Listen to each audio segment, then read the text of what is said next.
Have you ever wondered what the oldest man-made structure on Earth is? Forget the pyramids of Egypt. Forget Stonehenge. Tonight, we'll explore 15 of the oldest and most fascinating historical sites in the world. A journey through time from ancient stone temples and lost cities to the dawn of civilization. Stay with us until the end, because some of these places still hold mysteries no one has ever solved. We're heading to the rolling hills of southeastern Turkey, near the city of Kanlea, to uncover the secrets of a site that's over 11,000 years old. Göbekli Tepe. Picture this. It's 9600 BCE.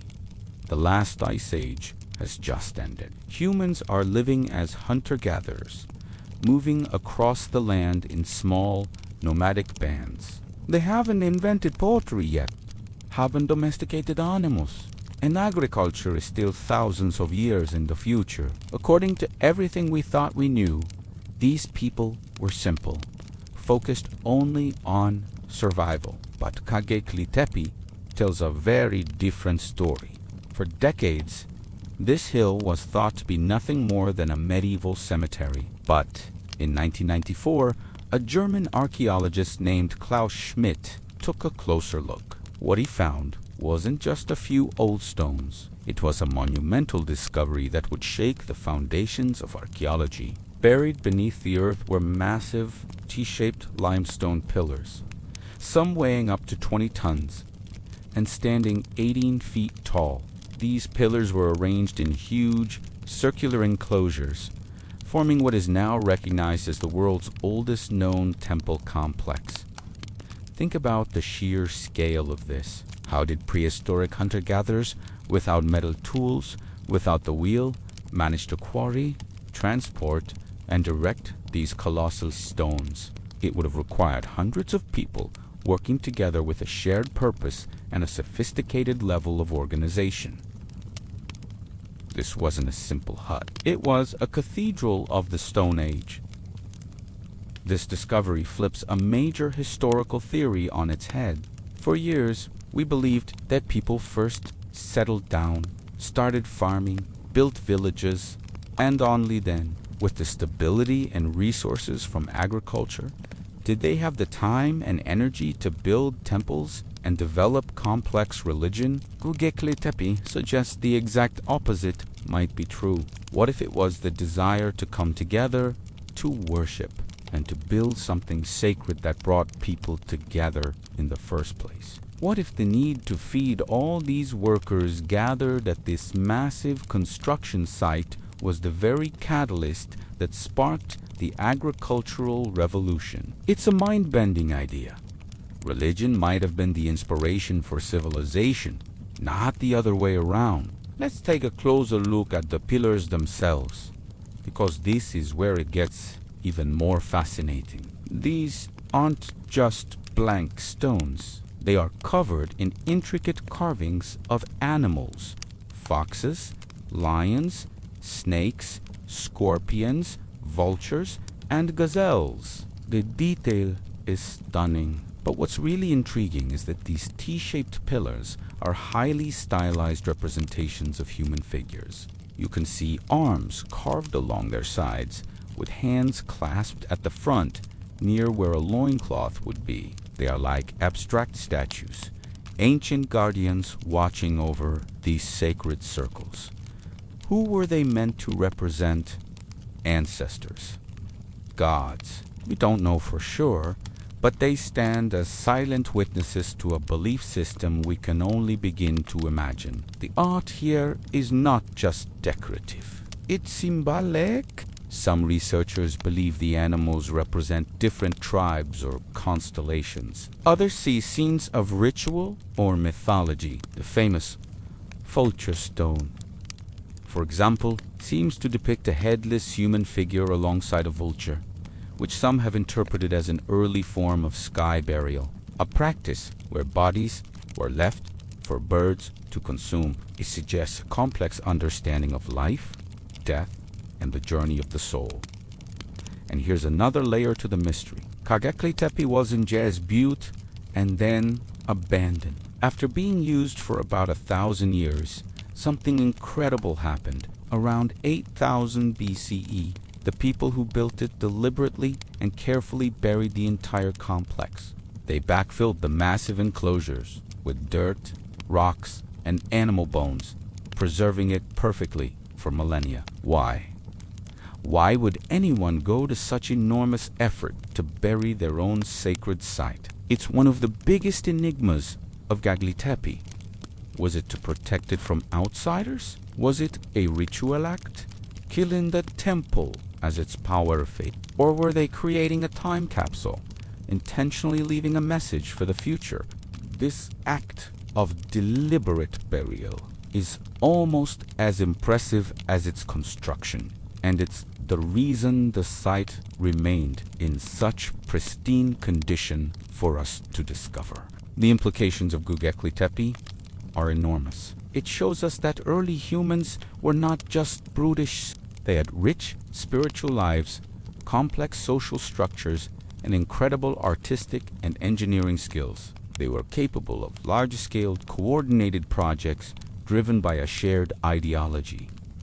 They were astronomers, artists, and architects. This single site forces us to reconsider the timeline of human innovation and the very drivers of our social level. It pushes back the dawn of organized religion and monumental architecture by thousands of years. Excavations at Göbekli Tepe are still ongoing, and what we've uncovered so far is just the tip of the iceberg. Geophysical surveys have revealed that there are at least 16 more enclosures still buried under the hill.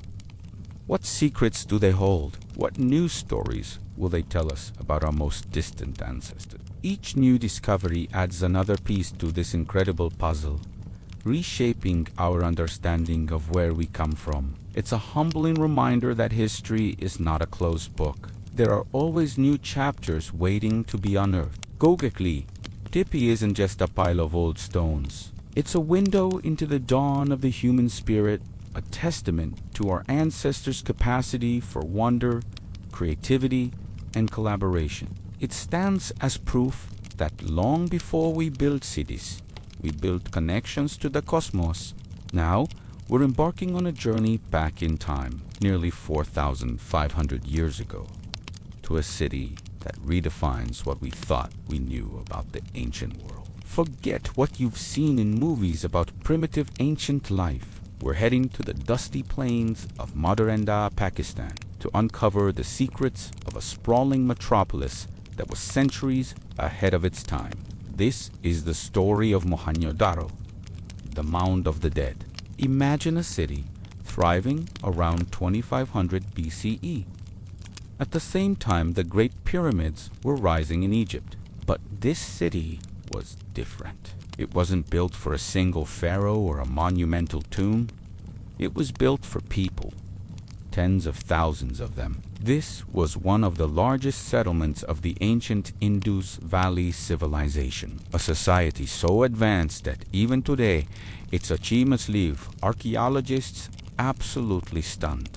When British-led archaeologists stumbled upon these ruins in the 1920s, they thought they had found just another ancient settlement. But as they dug deeper, a picture emerged that was unlike anything they had ever seen. They uncovered a city built on a grid system, with streets laid out in perfect straight lines, intersecting at right angles. This wasn't some haphazard collection of huts. This was a masterpiece of urban planning. The city was divided into two main parts, a lower town, which was the main residential area, and a raised western mound, often called the citadel. This citadel wasn't necessarily a fortress in the military sense, but it housed some of the city's most important public buildings. Here, you'd find massive granaries for storing food, assembly halls for public gatherings, and one of the most incredible structures of all, the Great Bath. Let's talk about the Great Bath.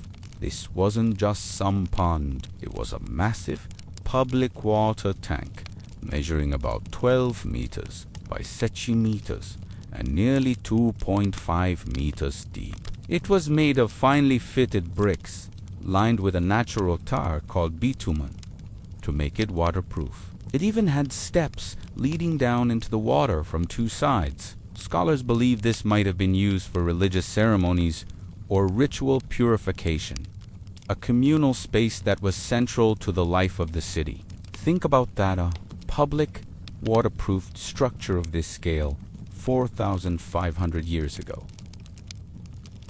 It's absolutely mind-blowing, but the real genius of Mohenjo-Daro lies beneath the streets. What truly set this city apart, even from many cities today, was its incredible sanitation system. Nearly every house had its own bathroom and toilet, a luxury that wouldn't become common in many parts of the world until thousands of years later. These weren't just simple holes in the ground either. The toilets were connected to a sophisticated city-wide drainage network.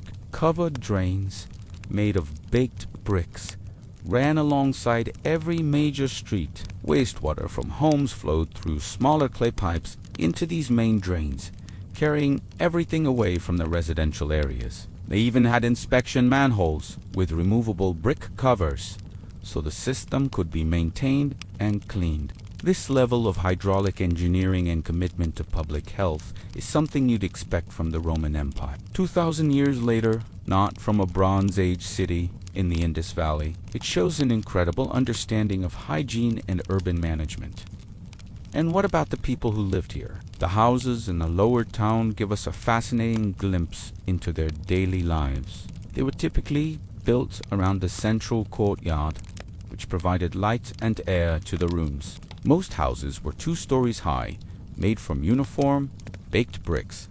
Another sign of standardized production, the lack of grand palaces or ostentatious royal tombs, suggests a society that might have been surprisingly egalitarian, perhaps governed by a council of priests or merchants rather than an all-powerful kingi. The artisans of Mohenjo-Daro were masters of their craft. Archaeologists have unearthed a treasure trove of artifacts, beautiful pottery, intricate beadwork made from semi-precious stones, and thousands of small, square seals carved from These seals are one of the biggest mysteries of the Indus Valley. They are covered in exquisite carvings of animals like bulls, elephants, and rhinos, alongside a script that we still haven't been able to decipher.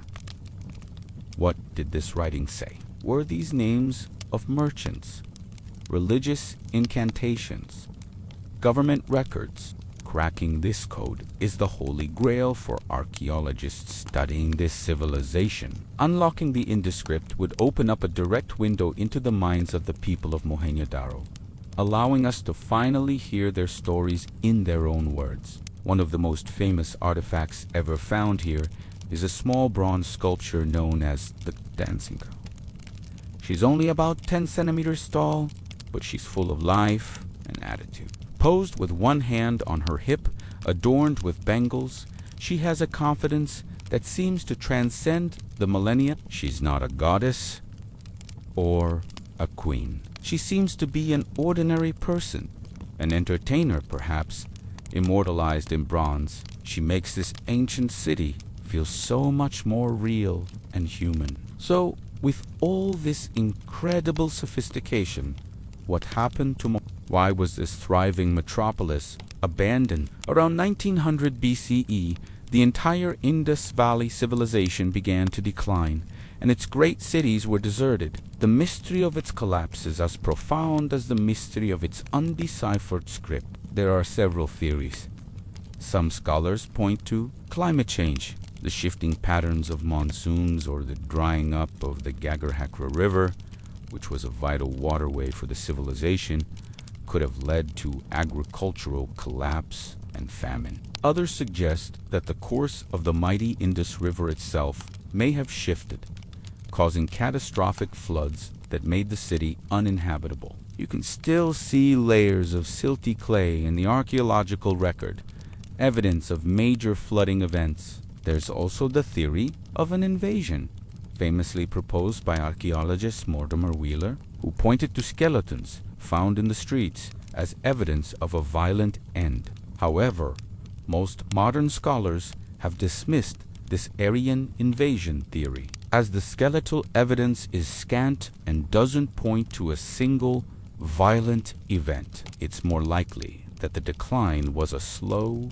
gradual process, a combination of environmental factors that slowly choked the life out of these once vibrant urban centers. By the time people in the modern era rediscovered Mohenjo-Daro, it was just a series of mounds in the desert. Its name, Mound of the Dead, given by local people who sensed the ancient presence beneath the soil. Today, it stands as a UNESCO World Heritage Site, a testament to a forgotten chapter of human history. It reminds us that our own modern world is built on the ingenuity and legacy of ancient peoples who are far more advanced and organized than we often give them credit for. Mohenjo-Daro isn't just a ruin. It's a blueprint of a society that valued order, health, and community. It's a puzzle with missing pieces, from its undeciphered script to the reasons for its ultimate demise. And it's a powerful reminder that even the greatest civilizations can be reclaimed by time and nature. Have you ever wondered where the real pharaohs, the legends we see in movies, actually walked, ruled, and were laid to rest? Forget the pyramids for a moment and journey with me south along the life-giving Nile to a city that was once the beating heart of an empire. We're heading to Thebes, the ancient metropolis that the Egyptians themselves called Waset, the city of the scepter. Located near modern-day Luxor, this wasn't just a city, it was the religious capital of ancient Egypt for centuries, a place where gods and mortals met. Imagine standing here around 2150 BCE. The Middle Kingdom is dawning, and Thebes is rising from a provincial town to a place of immense power. Why here? Thebes was strategically placed on a bend in the Nile, perfectly positioned for trade and military control. But its true power came from its patron god, Amen.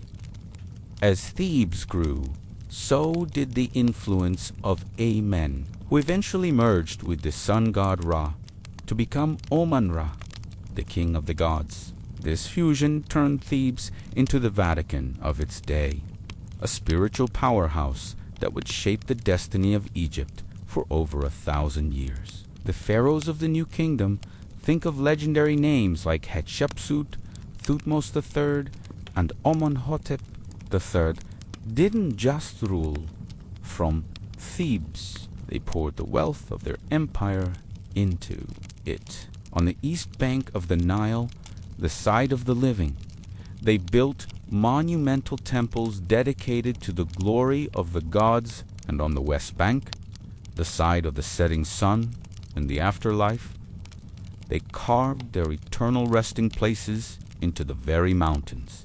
Tonight, we're going to explore both sides of this incredible city, land of the gods and the land of the dead. Let's start on the east bank, at a place that defies imagination, Karnak.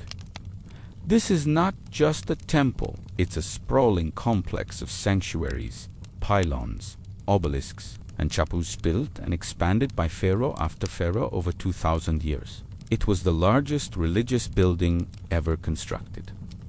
Walking into the great hypostyle hall is a humbling experience. You are dwarfed by 134 colossal columns, each one reaching up to 70 feet high. So massive that it takes several people holding hands to encircle one. They are covered in intricate hieroglyphs, telling stories of pharaohs in the presence of the gods. This wasn't a place for the general public. It was the exclusive domain of the priests and the pharaoh, the earthly home of Amun-Ra himself. Each year, the city would come alive for the Obit festival, a grand procession where the statues of the gods were carried from Karnak to the nearby Luxor temple, renewing the divine power of the pharaoh and the land itself. Just a short distance away is the Luxor temple, connected to Karnak by an avenue of sphinx. While Karnak was the grand home of the gods, Luxor temple was focused on the divine nature of kingship.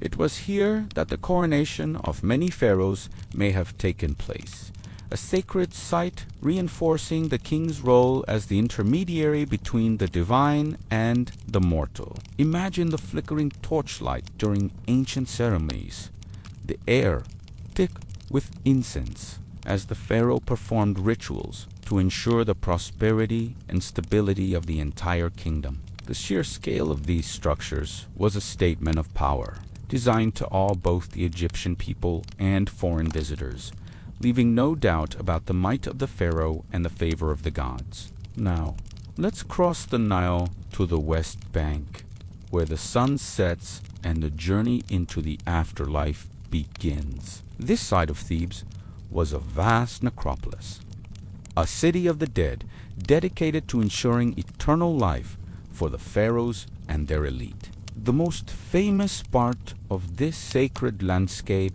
is, of course, the Valley of the Kings. Frustrated by tomb robbers who constantly plundered the grand pyramids of the old kingdom, the new kingdom pharaohs chose a different strategy. They decided to hide their tombs deep within the desolate, sun-scorched cliffs of this remote valley, hoping secrecy would be their best protection. For nearly 500 years, this valley became the final resting place for Egypt's greatest rulers, including Tutankhamun, Ramesses the Great, and Seti the First. From the outside, the entrances are unassuming, just simple doorways cut into the rock. But step inside, and you enter another world. Long corridors slope deep into the earth, leading to burial chambers adorned with the most stunning and vibrant paintings. These aren't just decorations. They are a magical and religious instruction manual for the afterlife. The walls are covered with texts from the Book of the Dead and other funerary scriptures, designed to help the deceased pharaoh navigate the perilous journey through the underworld, overcome demonic challenges, and successfully achieve rebirth and immortality among the gods. The discovery of Tutankhamun's tomb by Howard Carter in 1922 gave the world a breathtaking glimpse into this world. While Tutankhamun was a relatively minor pharaoh, his tomb was found almost completely intact, packed with thousands of priceless artifacts, golden shrines, chariots, jewelry, and his iconic solid gold mask. It makes you wonder if this was the treasure of a boy king. What incredible riches must have been buried with titans like Ramesses II. Sadly, despite the pharaoh's best efforts, nearly every other tomb in the valley was looted in antiquity. But the art they left behind remains a vivid testament to their unwavering belief in eternal life. But the pharaohs weren't the only ones buried here. Nearby is the Valley of the Queens, the resting place for royal wives and children. The tomb of Queen Nefertari, the beloved wife of Ramesses the Great, is often called the Sistine Chapel of ancient Egypt. Its paintings are considered among the finest in all of Egypt, with breathtaking detail and color that has survived for over 3,000 years. And let's not forget the nobles and the skilled artisans who built these magnificent tombs. They, too, had their own cemeteries, their tombs decorated with lively scenes of daily life, farming, feasting, and hunting, offering us a precious window into the lives of ordinary yet extraordinary ancient Egyptians. Overlooking this entire mortuary landscape are the two massive statues known as the Colossi of Memnon. These seated figures, each towering 60 feet high, are all that remain of the mortuary temple of Amenhotep III, which was once the largest and most opulent temple in all of Thebes, destroyed by earthquakes and floods.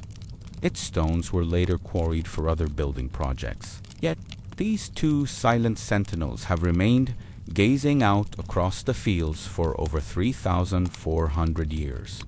stoic witnesses to the rise and fall of an empire. They marked the entrance to a world dedicated to eternity, a world built on a scale that is still hard to comprehend. So, why did Thebes eventually decline? The end of the New Kingdom brought political instability. The capital moved to other cities in the north, and Thebes' political importance waned. Later conquests by the Assyrians and Persians dealt heavy blows to the city. Yet, even in its decline, Thebes remained a revered religious center for centuries. It drew visitors from across the ancient world, including the Greeks and Romans, who were in awe of its colossal monuments, just as we are today. They gave it the name Thebes, possibly after their own city of the same name. The ruins of Thebes, encompassed within the modern city of Lascaux, stand as one of the world's greatest open-air museums. It's a UNESCO World Heritage Site, a place where history is not just something you read about in a book, but something you can reach out and touch. From the grandeur of Karnak to the hidden wonders of the Valley of the Kings, Thebes is a powerful reminder of the ambition, artistry, and deep spiritual beliefs of the ancient Egyptians. It's a city built for eternity, and in a way, it has achieved just that. Its stories, carved in stone, continue to speak to us across the millennia. Now, we're embarking on a journey through time, stepping into a city where myths walk the streets and history whispers from every stone. We're heading to Athens, the cradle of Western civilization, a place whose story began long before the history books were even written. Our journey starts way back, around 3000 BCE. Long before the Parthenon graced the skyline, early settlers were drawn to a rocky outcrop that offered natural defense and a commanding view of the surrounding plains and the sparkling Aegean Sea. This hill, later known as the Acropolis, became the heart of a fledgling community. Imagine small, humble settlements, people farming the fertile land below, their lives simple, yet laying the groundwork for something truly extraordinary. These weren't the philosophers and statesmen we think of today, but pioneers whose resilience and vision planted the seeds of a city destined for greatness. It's from these humble beginnings that one of the most influential cities in human history would rise. As centuries passed, these scattered settlements grew and coalesced. This was the age of heroes, the backdrop for the epic tales of Homer. This was Mycenaean Athens, a powerful Bronze Age center ruled by legendary kings like Theseus, the hero who, according to myths, slayed the Minotaur and united the region of Attica, while the grand palaces of Mycenae or Pylos might steal the spotlight. Archaeological finds on and around the Acropolis reveal that Athens was a significant player. We've found remnants of a massive Cyclopean wall, a fortress designed to protect its royal citadel. This wasn't just a village anymore. It was a fortified stronghold, a budding power in a world of warring kingdoms and legendary exploits. Then, around 1200 BCE, a mysterious period of turmoil swept across the eastern Mediterranean. Great civilizations collapsed, trade routes vanished, and literacy was lost. This was the Greek Dark Ages. But Athens, remarkably, held on. While other major centers were abandoned, Athens seems to have weathered this storm, its population declining but never disappearing. It became a refuge, a flickering candle in the darkness. It was during this challenging era that the foundations for the classical city were unknowingly laid. New social structures began to form, and the shared struggle forged a stronger collective identity. It's a powerful lesson in resilience that even in the darkest of times, the seeds of a golden age can be quietly taking root. Coming out of the Dark Ages, something revolutionary began to stir in Athens. The idea of the polis, or city-state, emerged. Power, once held by kings, began to shift. First, to the aristocrats, the wealthy landowning families who dominated the city's politics. But this created tension. The gap between the rich and poor widened, and the city teetered on the brink of civil war. Into this crisis stepped a man named Solon, a statesman and poet. Around 594 BCE, he introduced groundbreaking reforms, canceling debts, freeing those enslaved for debt, and creating a framework that gave more citizens a voice in government. He wasn't a radical, but Solon's reforms were a crucial step away from aristocracy and toward a system where the people, the Demos, had a say. He laid the first essential paving stones on the road to democracy. Of course, the path to democracy is never smooth. Following Solon, Athens saw the rise of tyrants, rulers who seized power unconstitutionally. But the Athenian spirit of freedom couldn't be suppressed for long. In 508 BCE, another visionary leader, Cleisthenes, took the final, decisive step. He is often called the father of Athenian democracy. Cleisthenes completely reorganized the citizen body, breaking the power of the old aristocratic clans and creating a system where all male citizens had the right to participate in the assembly vote and hold public office. Imagine that, for the first time in history, a government was established based on the principle of rule by the people. This radical experiment in democracia, power to the people, would define Athens and become its most enduring legacy to the world. This newfound democracy soon faced its greatest test. In the early 5th century BCE, the mighty Persian Empire, the largest the world had ever seen, turned its gaze towards Greece. In 490 BCE, against overwhelming odds, a small Athenian army defeated a massive Persian force on the plains of Marathon. A runner, Phidippides, legend says, ran the 26 miles back to Athens to announce the victory before collapsing. This victory was a monumental confidence boost. It proved that free citizens fighting for their homeland could triumph over the subjects of a despot. But the Persians weren't finished. 10 years later, they returned with an even larger force. This time, the Greek city-states united, with Athens leading the navy and Sparta leading the army. Despite the heroic sacrifice at Thermopylae and the sacking of Athens itself, the Athenian navy, with its agile trireme ships, lured the Persian fleet into the narrow straits of Salamis and won a decisive victory. This victory secured the future of Greece and allowed Athenian culture to blossom. The defeat of the Persians ushered in the golden age of Athens, the period we most associate with the city's glory. Under the leadership of the brilliant statesman Persepolis, Athens became the undisputed political, economic, and cultural center of the Greek world. This was the era of breathtaking creativity. The Parthenon, a temple dedicated to the goddess Athena, was built on the Acropolis, a masterpiece of architecture that still inspires awe today. In the open-air theater of Dionysus, playwrights like Aeschylus, Sophocles, and Euripides invented tragedy, exploring profound questions about human nature and fate.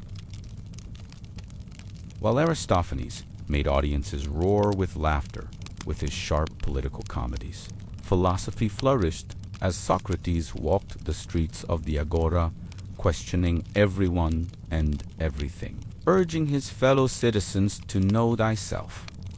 His student, Plato, would go on to found the Academy, and his student, Aristotle, would tutor Alexander the Great.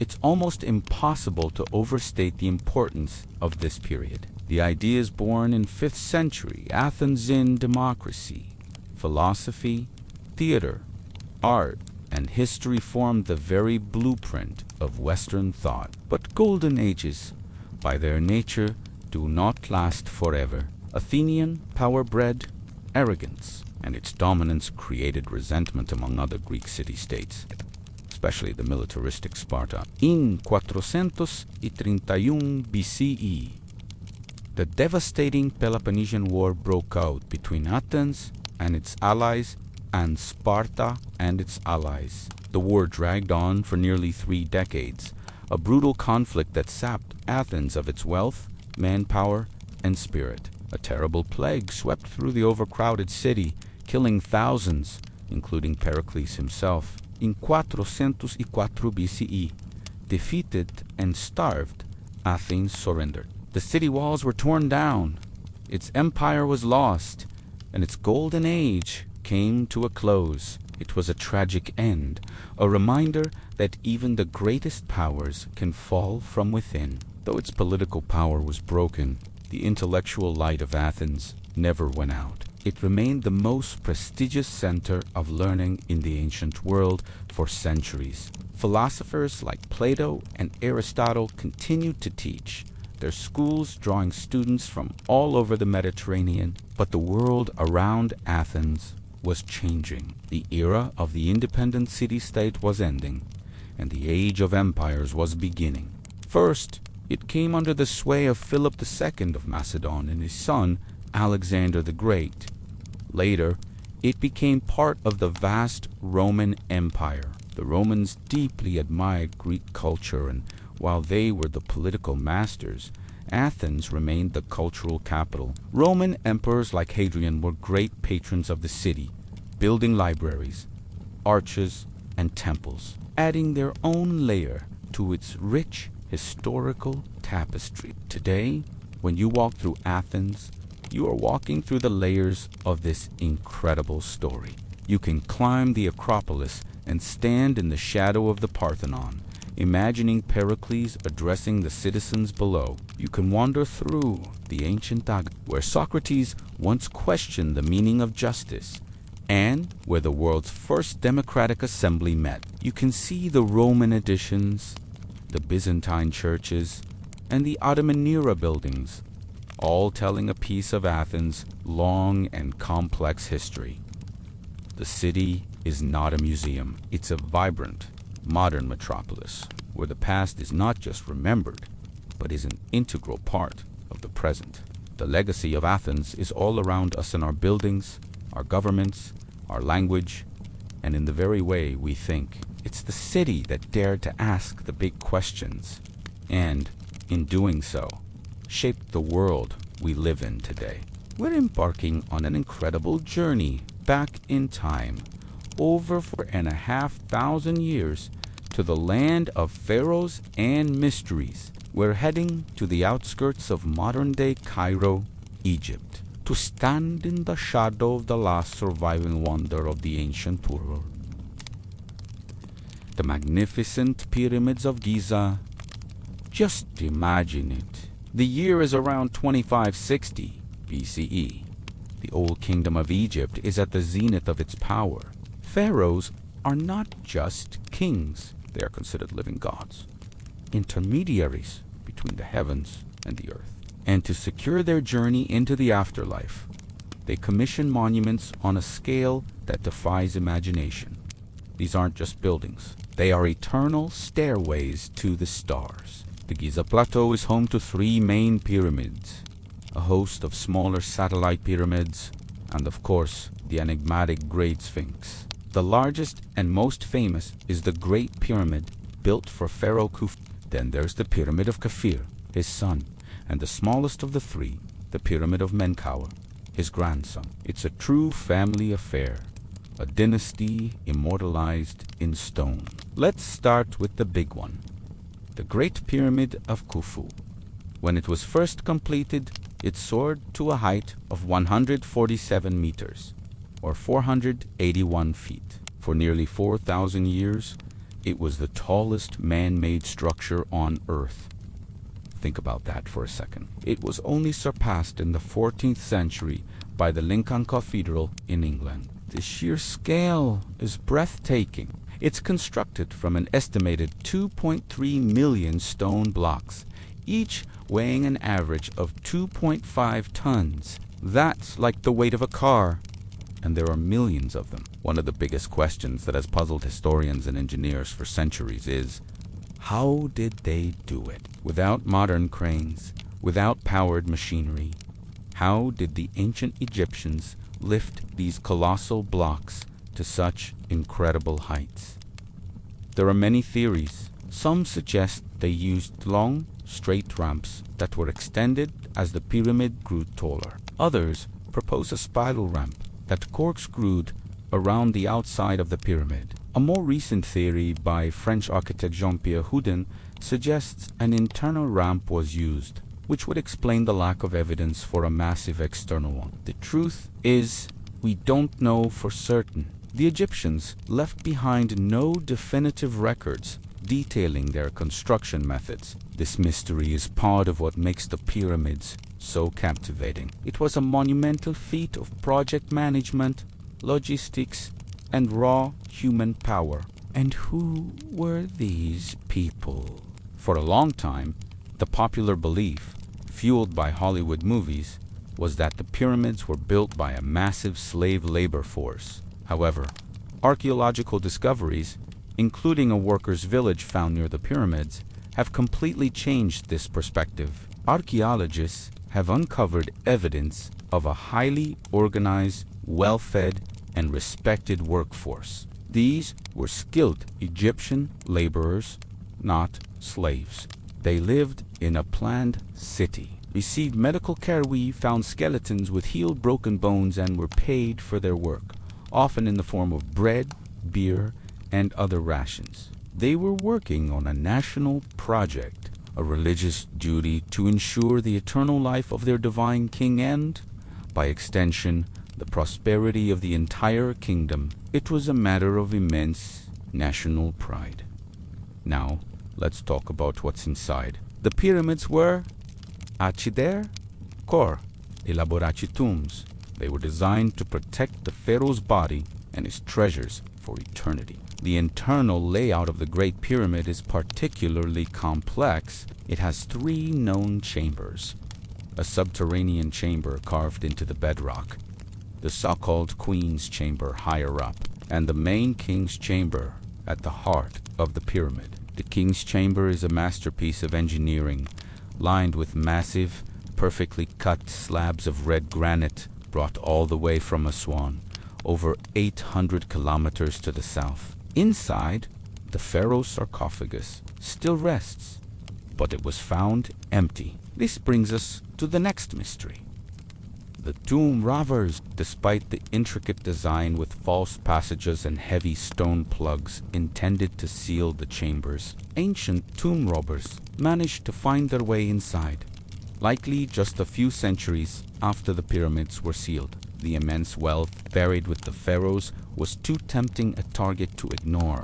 Almost everything of value was plundered, leaving us to wonder about the incredible artifacts that were once entombed within these stone giants. Next to the Great Pyramid stands the Pyramid of Khufu. It looks almost as tall as Khufu's, but that's a clever illusion. It was built on slightly higher ground and has a steeper angle. The most distinctive feature of Khafre's pyramid is the casing. At the very top, you can still see some of the original smooth, white Tura limestone casing that once covered all the pyramids. In their heyday, the pyramids wouldn't have looked like the rough, tiered structures we see today. They would have been gleaming white, smooth-sided monuments, reflecting the brilliant Egyptian sun. It must have been an absolutely blinding, awe-inspiring sight. And guarding Khafre's pyramid is one of the most iconic and mysterious statues in the world.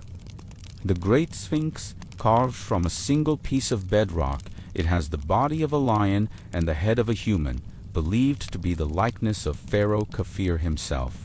It's 73 meters long and 20 meters high. For millennia, it has gazed silently towards the rising sun, a timeless guardian of the necropolis. The purpose of the Sphinx is still debated. Was it purely a guardian, a symbol of royal power, or did it have a deeper astronomical or religious significance? Its serene, weathered face holds its secrets close. Finally, we have the Pyramid of Menkaure, the smallest of the three. Though smaller, its construction was still a massive undertaking.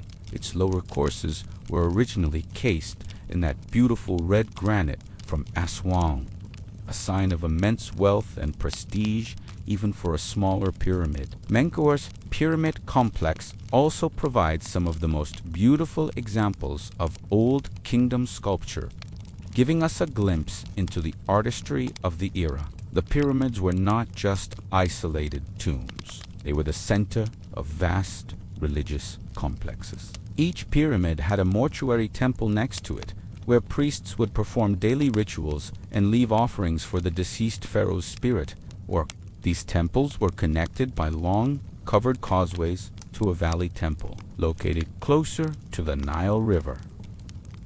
These valley temples served as the entry point to the complex, where the pharaoh's body would have been prepared and purified before its final journey. The precision of the pyramids is another point of astonishment. The Great Pyramid is aligned almost perfectly with the four cardinal directions, with an error of just a tiny fraction of a degree. How did the ancient astronomers and architects achieve this without a compass? They likely used the stars, possibly tracking the movement of a single star or a pair of stars to find true north. Every aspect of the design, from the alignment to the internal passages, seems to have had a deep astronomical and religious meaning, linking the pharaoh's soul to the celestial bodies, particularly the circumpolar stars, which were considered eternal. Visiting the Giza Plateau today is an experience that connects you directly to this ancient, powerful civilization. As you walk across the sand and look up at these colossal structures, you can't help but feel a sense of wonder and humility. These monuments have withstood the test of time, surviving invasions, earthquakes, and the rise and fall of countless empires. They are a powerful testament to human ingenuity, ambition, and our enduring quest for immortality. They remind us that over 4,500 years ago, people with a shared vision and incredible determination achieved something truly eternal. Have you ever wondered what it would be like to walk through a city built by kings, for kings? A place so magnificent, so ahead of its time, that even its ruins whisper tales of unimaginable power and ambition. Now, we're not just talking about history. We're stepping back 2,500 years to the heart of the mighty Persian Empire. We're journeying to Persepolis. Picture this. It's around 518 BC. A king named Darius the Great, ruler of the largest empire the world had yet seen, chooses a remote, windswept plain in what is now modern-day Iran. Here, at the foot of a mountain, he decides to build something extraordinary. Not a bustling city for ordinary people, but a grand ceremonial stage, a symbol of Persian power and unity designed to awe everyone who laid eyes on it. This was the birth of Persepolis, or Parsa as the Persians called it, for nearly 2 centuries. Darius and his successors, like the famous Xerxes and Artaxerxes, continued to expand and embellish this incredible complex. They brought in the finest architects, artisans, and materials from every corner of their vast empire, from Lebanon, Egypt, India, and Babylon. It was a true multinational project, a testament to the empire's diversity and reach. The result was a masterpiece of Achaemenid architecture, a fusion of styles that was uniquely and breathtakingly Persian. So, let's take a virtual walk through its gates. The first thing you'd encounter is the monumental Gate of All Nations. Imagine approaching this colossal structure. Guarding the entrance are 2 immense Lamassu winged bulls with human heads, symbols of protection and power. As you pass between them, you look up and see an inscription carved by King Xerxes himself, declaring that by his grace, this gate, welcoming all peoples, was built. It was a powerful message. No matter where you came from in the empire, you were entering a place of unity under Persian rule. From there, you descend a grand double staircase, a marvel of engineering. The steps were designed to be shallow, so that nobles in their long, elegant robes could ascend with dignity, perhaps even on horseback. The walls of these staircases are where Persepolis truly comes to life. They are covered in intricate bas-reliefs, carvings, so detailed they look like a frozen parade. You can see delegations from 23 different nations of the Ethiopians, Indians, Scythians all, bringing gifts and tributes to the king. Each group is depicted with incredible realism, showing their unique clothing, hairstyles, and the specific products of their homeland, like textiles, gold, or exotic animals. It's like a 2,500-year-old photograph of the ancient world's diverse. As you reach the top of the terrace, the heart of Persepolis opens up before you. The most impressive building was the Apadana, or the Great Audience Hall. This was where the King of Kings would receive foreign dignitaries. Its roof was supported by 72 towering columns, each over 65 feet high.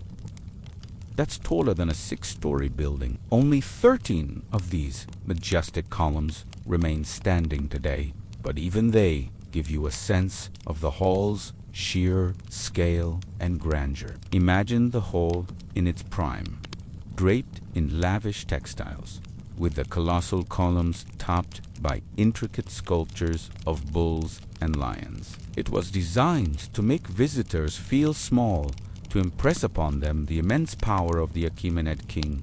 Nearby stood the Hall of 100 Columns, also known as the Throne Hall.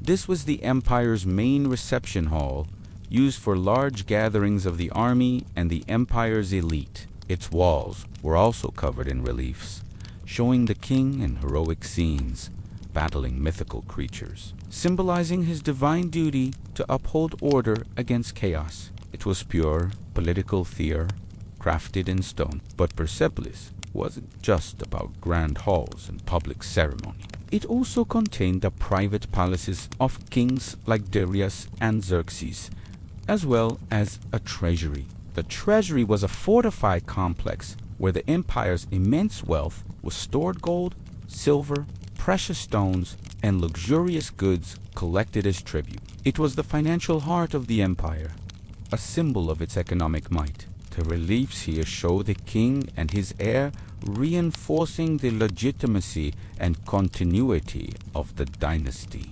For about 200 years, Persepolis stood as the glittering ceremonial capital of Persia, primarily used for celebrating Nowruz, the Persian New Year. This spring festival symbolized rebirth and renewal, and it was the perfect time for the subject nations to pay homage to the king. But in 330 BCE, this golden age came to a sudden and fiery end. Alexander the Great, after conquering the Persian Empire, marched his army into Persepolis. What happened next is a subject of historical debate. Some ancient sources say the city was burned in a drunken fit of revenge during a wild party. Others suggest it was a calculated political act, a symbolic gesture to show that the Achaemenid dynasty was truly over and that a new era had begun. Whatever the reason, the great city was set ablaze. The cedar roofs collapsed, the magnificent tapestries burned, and the sun-dried mud brick walls crumbled, burying the stone reliefs and foundations. Paradoxically, this act of destruction is what preserved Persepolis for us. The fire baked the clay tablets in the archives, and the collapsing rubble protected the intricate carvings from thousands of years of erosion. What Alexander tried to erase, he inadvertently immortalized. The city lay buried and largely forgotten for centuries, known only to locals as Tati Jamshid, the throne of Jamshid, a mythical king. It wasn't until the 1930s that systematic excavations began. led by archaeologists from the University of Chicago. They painstakingly uncovered the city from beneath layers of earth and debris, revealing the stunning details we can see today. What they found transformed our understanding of the Persian Empire not just as a military power, but as a sophisticated, tolerant, and culturally rich civilization. Today, Persepolis is a UNESCO World Heritage Site, a hauntingly beautiful testament to a lost empire. Walking among its silent columns and weathered reliefs, you can't help but feel a profound connection to the past. You can almost hear the echoes of ancient ceremonies, the footsteps of nobles on the grand staircase, and the whispers of dozens of different languages in the gate of all nations.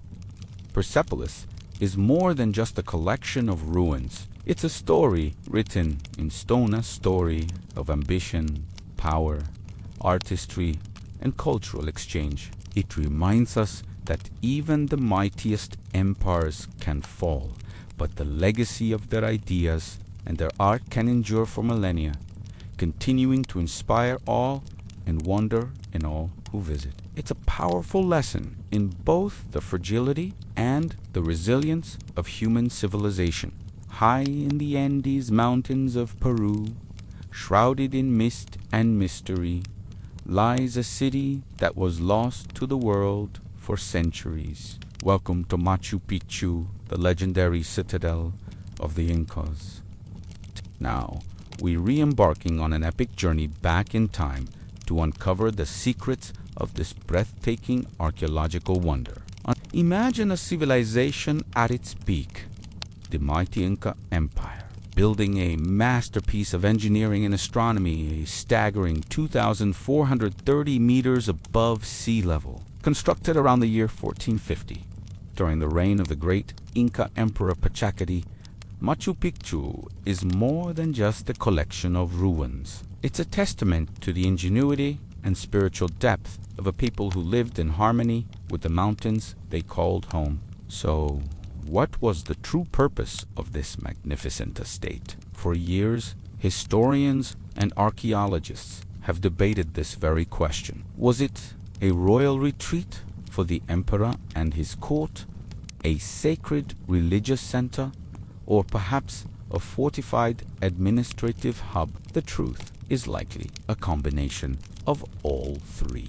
Its strategic location, nestled between two towering peaks, made it easily defensible. Its exquisite stonework and alignment with celestial events suggest a profound spiritual significance.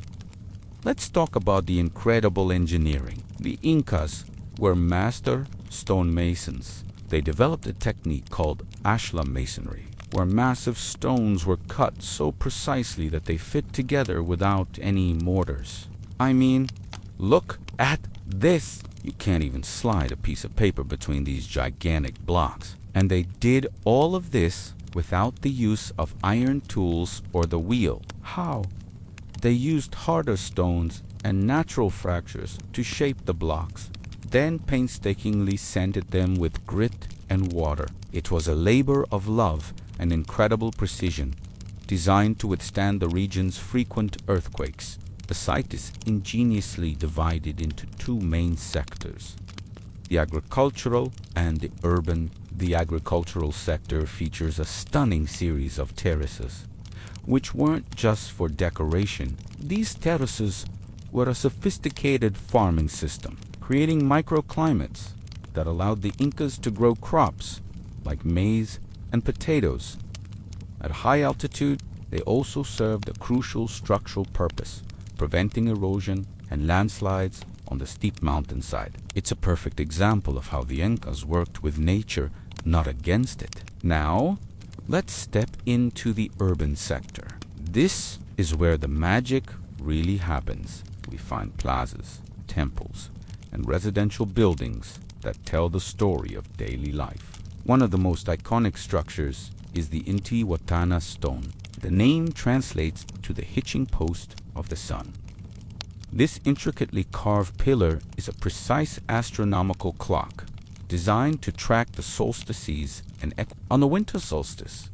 The Inca believed the sun was tied to this stone, ensuring its return and the continuation of life. It highlights the deep connection the Inca had with the cosmos. Another sacred spot is the Temple of the Sun. This semicircular tower is a marvel of architecture, built around a natural rock formation. Its windows are perfectly aligned to capture the first rays of the sun during the June solstice, illuminating the sacred rock within. It's believed this was a place for important ceremonies and offerings to Inti, the sun god, who was the most important deity in the Inca pantheon. Nearby, we find the Temple of the Three Windows. These massive trapezoidal windows frame the epic view of the surrounding mountains. Symbolically, the number 3 was significant in Inca cosmology, representing the 3 levels of existence: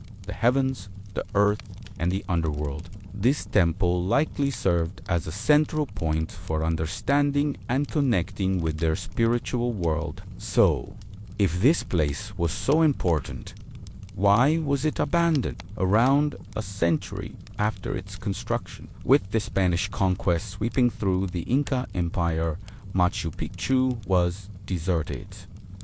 The exact reasons remain a mystery. It's possible that a smallpox epidemic brought by the Europeans devastated the population before the conquistadors even arrived. Or perhaps the supply lines were cut, forcing the residents to leave. What's truly remarkable is that the Spanish never found it. Its remote location kept it hidden from the outside world, preserving it in a near-perfect state. For over 400 years, only local farmers knew of its existence. The lost city quietly sleeping under a blanket of jungle vegetation. That all changed in 1911. An American historian and explorer named Hiram Bingham, guided by local people, was led up the mountainside. Can you imagine what he must have felt, pushing aside vines and seeing these incredible stone structures emerge from the jungle? While he wasn't technically the first to discover it, his expeditions brought Machu Picchu to international attention, unveiling its splendor to the world. Bingham believed he had found Vilcabamba, the last refuge of the Incas, a theory that has since been debated. But his work ignited a global fascination that continues to this day. Visiting Machu Picchu is an experience that stays with you forever. Whether you arrive by train or by trek in the classic Inca Trail, that first glimpse of the city against the backdrop of Huayna Picchu Mountain is simply unforgettable. It feels like you've stepped into another world, a place where time stands still. Walking through the stone pathways, you can almost hear the echoes of the past, the chanting of priests, the laughter of children, the daily hum of a thriving community. Today, Machu Picchu is a UNESCO World Heritage Site and one of the new 7 wonders of the world. It faces the challenges of modern tourism, and great efforts are being made to preserve this fragile treasure for future generations. Strict visitor limits and conservation projects are in place to ensure that the spirit of the Incas can continue to inspire us. Machu Picchu isn't just a destination, it's a journey into the heart of a powerful empire and a profound spiritual landscape. It reminds us of the incredible heights that human creativity can reach and the enduring power of a culture that built its world in the clouds. It's a place of wonder, mystery, and deep, humbling beauty. Thank you so much for joining me on this incredible adventure to the lost city of the Incas. If you enjoyed this journey, don't forget to hit that like button, subscribe to the channel, and ring the notification bell so you don't miss our next exploration. What ancient wonder should we visit next? Let me know in the comments below. Until next time, keep exploring, and now let the fire take you into a world of calm and dreams. Forget Rome, forget Athens, forget even the great pyramids of Egypt. We're going to a place that makes them all look like newcomers. We're heading to the oldest continuously inhabited city on Earth, Jericho. Imagine a world 11,000 years ago. The last ice age has just ended. Most of humanity is living in small nomadic groups, following herds of animals and gathering wild plants. But right here in the West Bank, near the Jordan River, a small group of people decided to do something revolutionary. They decided to stay put. This is the story of how a simple settlement grew into a legendary city. So, what made this spot so special? The answer is simple: water. Jericho is blessed with a powerful natural spring, the Ani Sultan, which gushes fresh water into the otherwise arid Jordan Valley. This oasis provided a reliable source of water for drinking and, crucially, for agriculture. These early settlers were among the first people on earth to domesticate crops like wheat and barley. Instead of chasing their food, they started growing it. This was a game. It allowed for a stable food supply, which meant the population could grow and people could start specializing in different jobs. With a growing population and valuable resources like grain and water, the early inhabitants of Jericho faced a new problem: security. To protect their settlement, they built something truly astounding for its time. Around 9000 BCE, they constructed a massive stone wall, nearly 12 feet high and 6 feet thick. To put that in perspective, this was built thousands of years before metal tools were invented. They quarried and moved these huge stones by hand. And that's not all. They also built a towering stone structure over 28 feet tall inside the wall. For a long time, archaeologists called it the Tower of Jericho and thought it was purely for defense, but recent theories suggest it might have had a more symbolic, even astronomical, purpose. Some researchers believe the tower was aligned with the summer solstice. On the longest day of the year, the shadow of a nearby mountain would fall on the tower first, before plunging the rest of the village into darkness. Imagine the power and significance that would have held for these ancient people. It might have been a community center, a place for rituals, a symbol of their collective power over the natural world. This wasn't just a wall, it was a statement. It was the birth of monumental architecture. Life in Neolithic Jericho was surprisingly sophisticated. Archaeologists have uncovered the remains of circular mud brick houses with polished lime floors. These weren't just simple huts, they were permanent homes. People were buried beneath the floors of their own houses, suggesting a deep connection to family and ancestors. One of the most fascinating and slightly eerie discoveries are the plastered human skulls. These were real skulls, detached from their bodies, with the features carefully remodeled in plaster and shells placed in the eye socket. They look incredibly lifelike. Scholars believe these might have been portraits of revered ancestors, a way of keeping their presence alive within the community, a form of ancestor worship.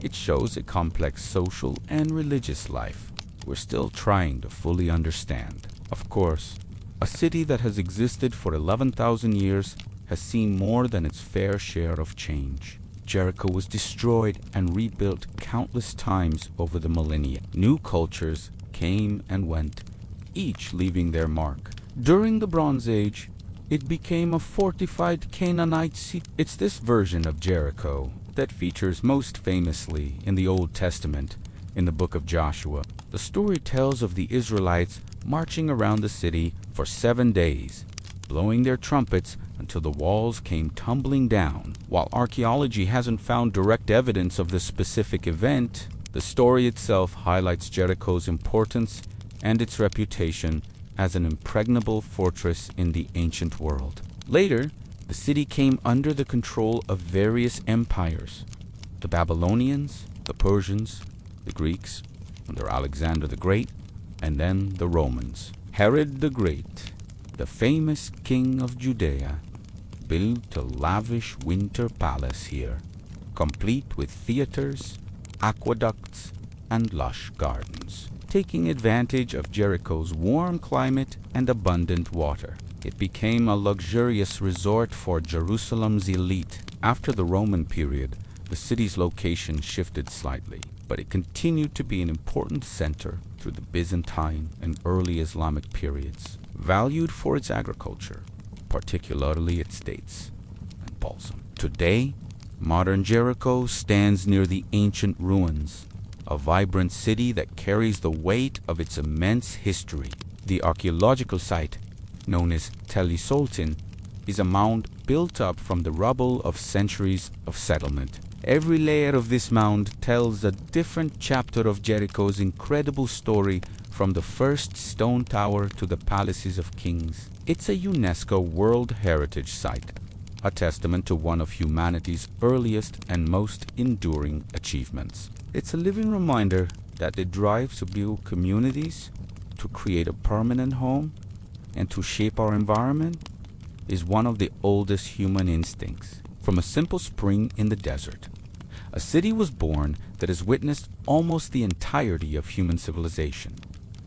So, what do you think? It's pretty mind-blowing to consider a city that has been alive for over 100 centuries. What other ancient mysteries would you like us to explore? Imagine a city, a bustling metropolis, but with no streets, no alleys, and no front doors. A place where you entered your home through a hole in the roof and walked across your neighbor's rooftops to get around. This isn't a scene from a fantasy novel. This was a real place. One of the earliest urban experiments in human history. Now, we're journeying back over 9,000 years to explore the incredible Neolithic settlement of Çatalhöyük, located in modern-day Turkey, near the city of Konya. Çatalhöyük thrived for almost 2,000 years, beginning around 7500 BCE.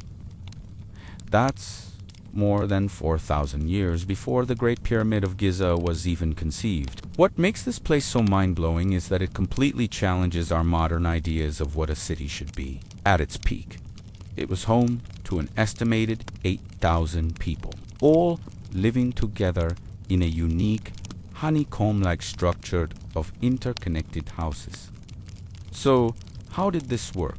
The houses at Çatalhöyük were made of mud brick and timber, packed tightly together with no space in between. To get into your home, you'd climb a wooden ladder up to the roof, cross over to your own dwelling, and then descend another ladder down into your living space.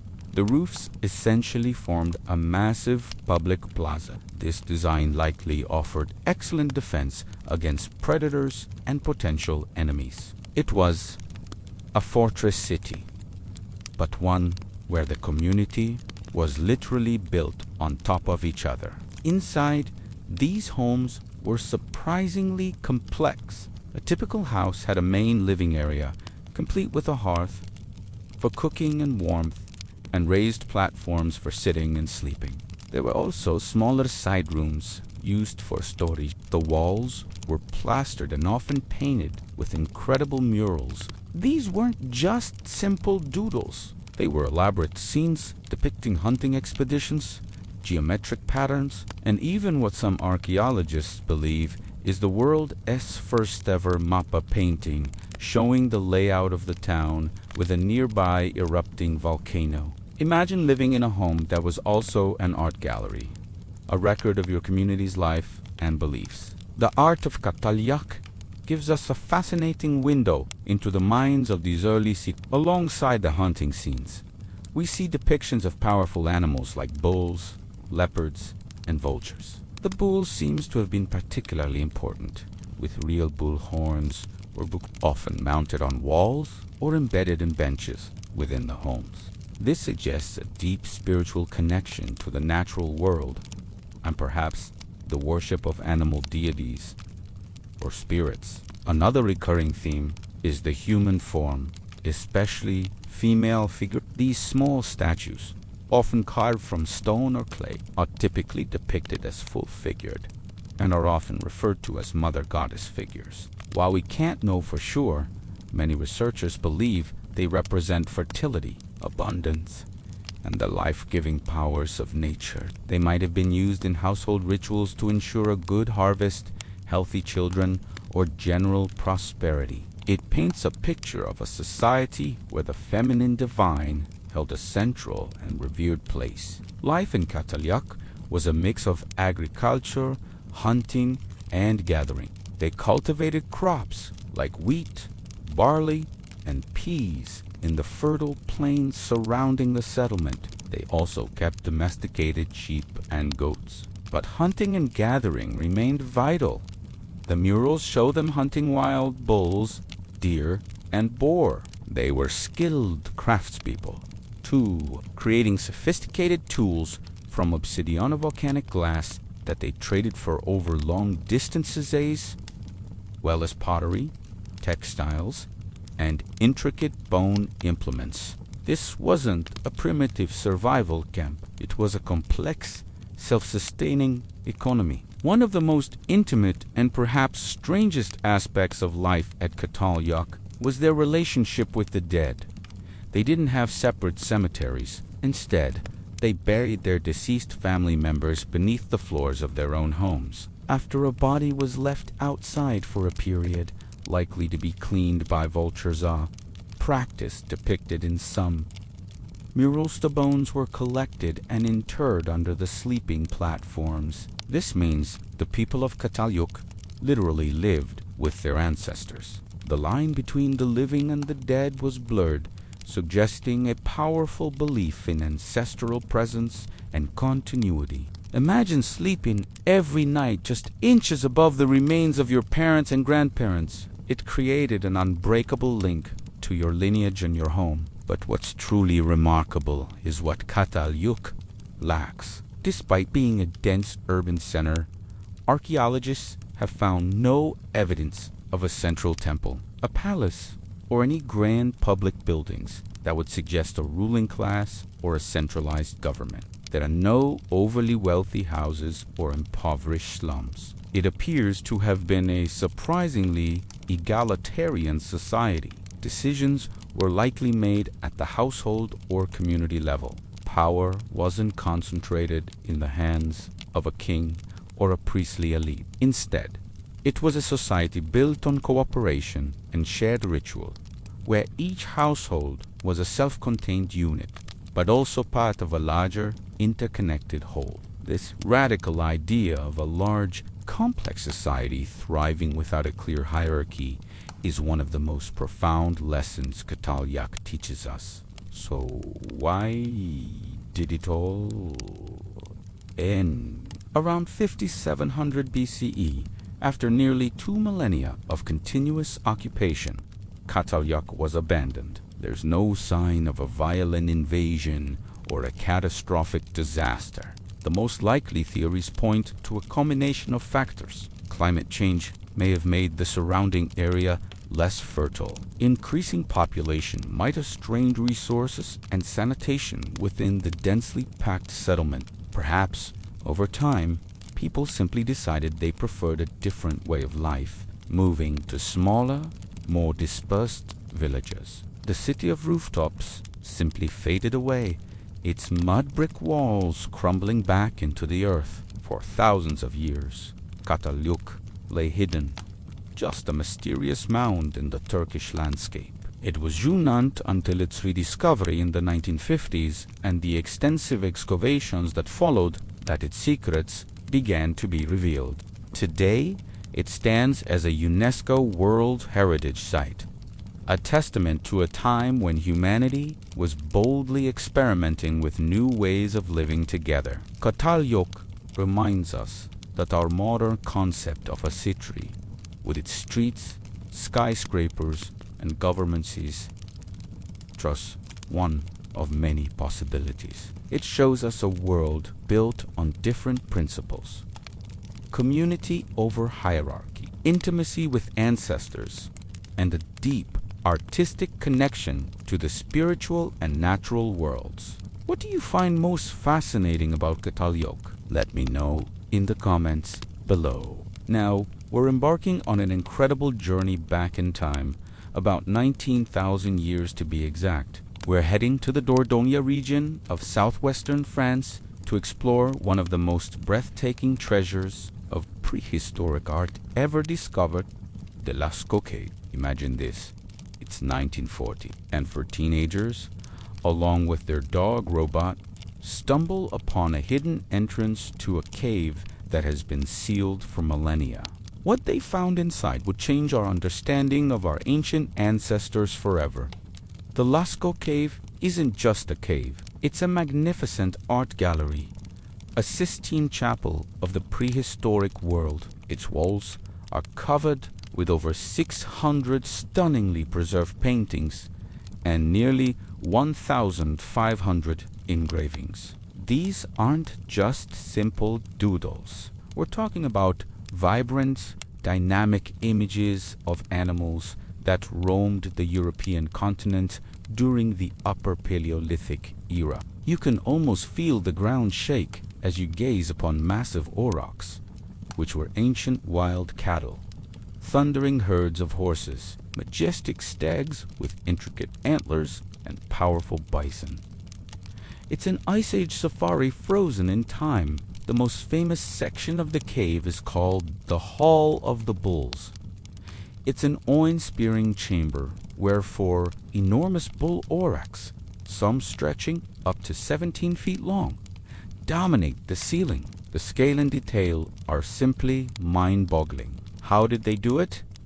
And more importantly, why? These artists are distant relatives, used natural pigments like iron oxides for reds and yellows, and manganese oxide.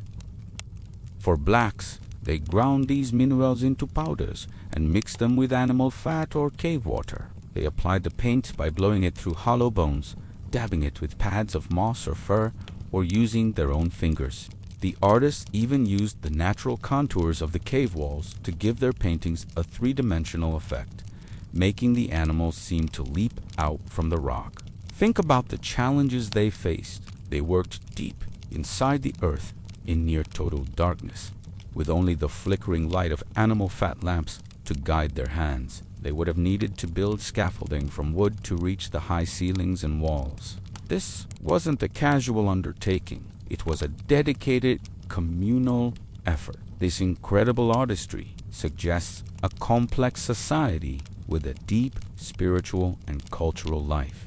These weren't just cavemen struggling to survive. They were people with imagination, creativity, and a desire to leave their mark on the world. So, what was the purpose of these magnificent paintings? This is the great mystery of Lascaux. Were they part of hunting rituals, meant to ensure a successful hunt? This is a popular theory, often called hunting magic. The idea is that by painting the animals, the hunters gained some kind of power over them. This is supported by images of animals that appear to be wounded by spears or arrows. For example, in a mysterious scene in an area called the Shaft, there's a figure of a man with a bird's head lying before a disemboweled bison. Is this depicting a hunting accident? A shamanic vision? We can only speculate. Another theory is that the caves were used for shamanic rituals, acting as a gateway to the spirit world.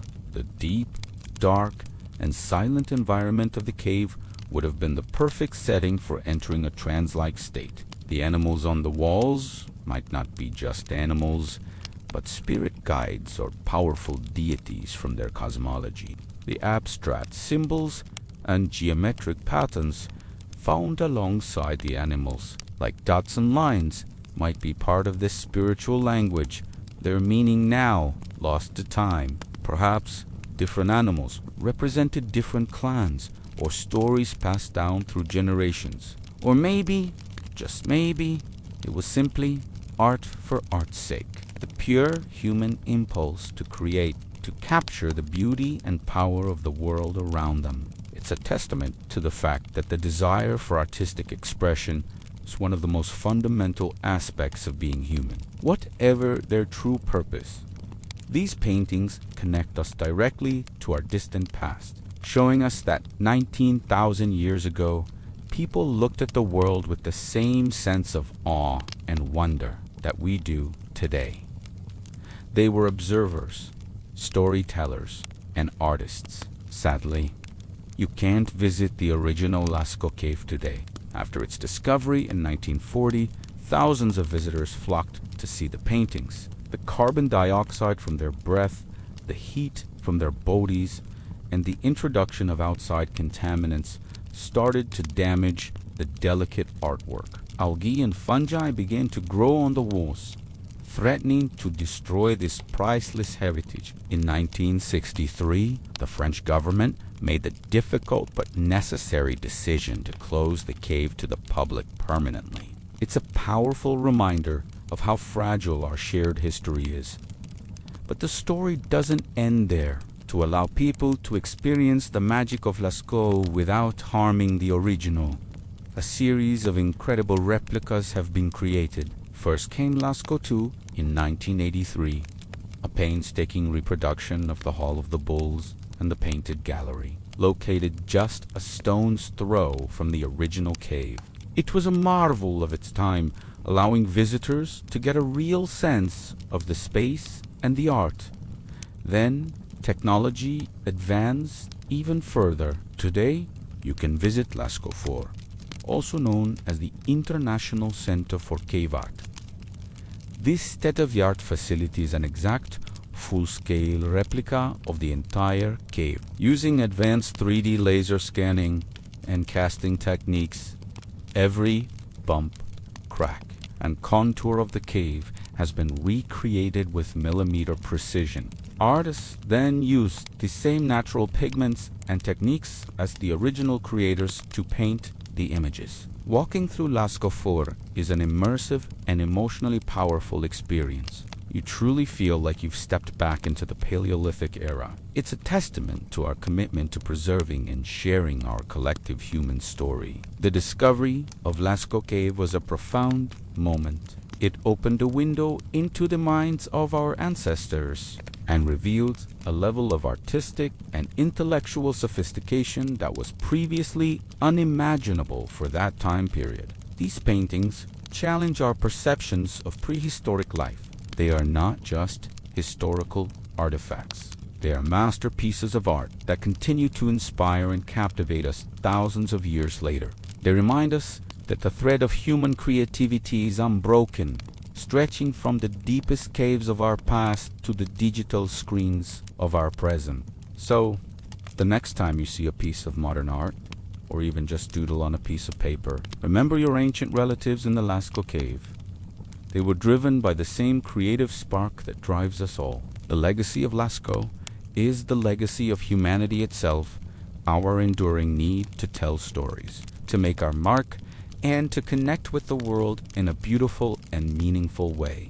Have you ever looked at a picture of Stonehenge and just thought, how and why these giant stones, standing silently in the English countryside for thousands of years, hold one of humanity's greatest mysteries? Now, we're going to journey back in time, 5,000 years to be exact, to unravel the secrets of this incredible prehistoric wonder. Forget everything you think you know, because the story of Stonehenge is more complex, more ingenious, and more fascinating than you can imagine. So, let's set the scene. We're in Wiltshire, England, around 3000 BCE. The pyramids of Giza haven't even been built yet. And here, a community of ancient people decided to embark on a construction project that would span over 1,000 years. Stonehenge wasn't built in a day or even a century. It was an evolving monument built in several distinct phases. The first phase, around 3100 BCE, wasn't about the giant stones we see today. It started with a massive circular earthwork ditch and a bank, about 110 meters in diameter. Within this circle, they dug 56 pits, now known as the Aubrey Holes, named after the 17th century antiquarian John Aubrey, who discovered them. For a long time, their purpose was a complete puzzle, but recent excavations suggest these holes might have held wooden posts or even smaller bluestones, and later they were used for burials. This tells us that from its very beginning, Stonehenge was a special, sacred place, a place of ritual and remembrance. Now, let's fast forward a few hundred years to the most iconic phase. Around 2500 BCE, the real heavy lifting began. This is when the giant sarsen stones were brought in. These are the massive upright stones and the horizontal lintels that create that famous trilithian, two vertical stones with one on top. Think about the sheer scale of this operation. These sarsen stones weigh up to 40 tons each. That's like 6 adult elephants. And they weren't just lying around next door. The best evidence suggests they were quarried from a place called the Marlborough Downs, over 20 miles away. How on earth did they move them? Without wheels, without modern cranes, just with human muscle, ingenuity, and teamwork. Archaeologists believe they likely used a combination of sledges, log rollers, and immense manpower. Imagine hundreds of people working together, pulling these colossal stones across the landscape, over hills and through valleys. It would have been a monumental, multi-generational effort, a true testament to their social organization and their unwavering commitment to this project. Once they got the stones to the site, they had to shape them. They used stone mauls to hammer them into shape, creating the tongue and groove joints and mortise and tenon connections you'd see in woodworking. This wasn't just piling rocks. This was sophisticated, prehistoric architecture. But the sarsens are only half the story. There's another set of stones at Stonehenge, the smaller but equally mysterious bluestones. These stones, weighing a mere 2 to 5 tons each, have a geological signature that traces them all the way back to the Preseli Hills in Wales. That's a journey of over 150 miles. 4 decades. The dominant theory was that humans dragged these stones all the way from Wales.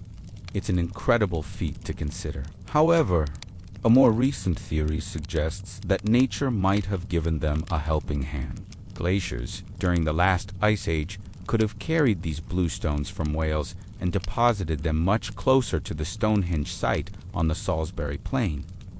Ancient builders might have then found and collected these sacred stones, recognizing their uniqueness and bringing them to the monument. Whichever way they got there, the bluestones were clearly special. They were rearranged multiple times over the centuries, suggesting their importance in the evolving rituals at the site.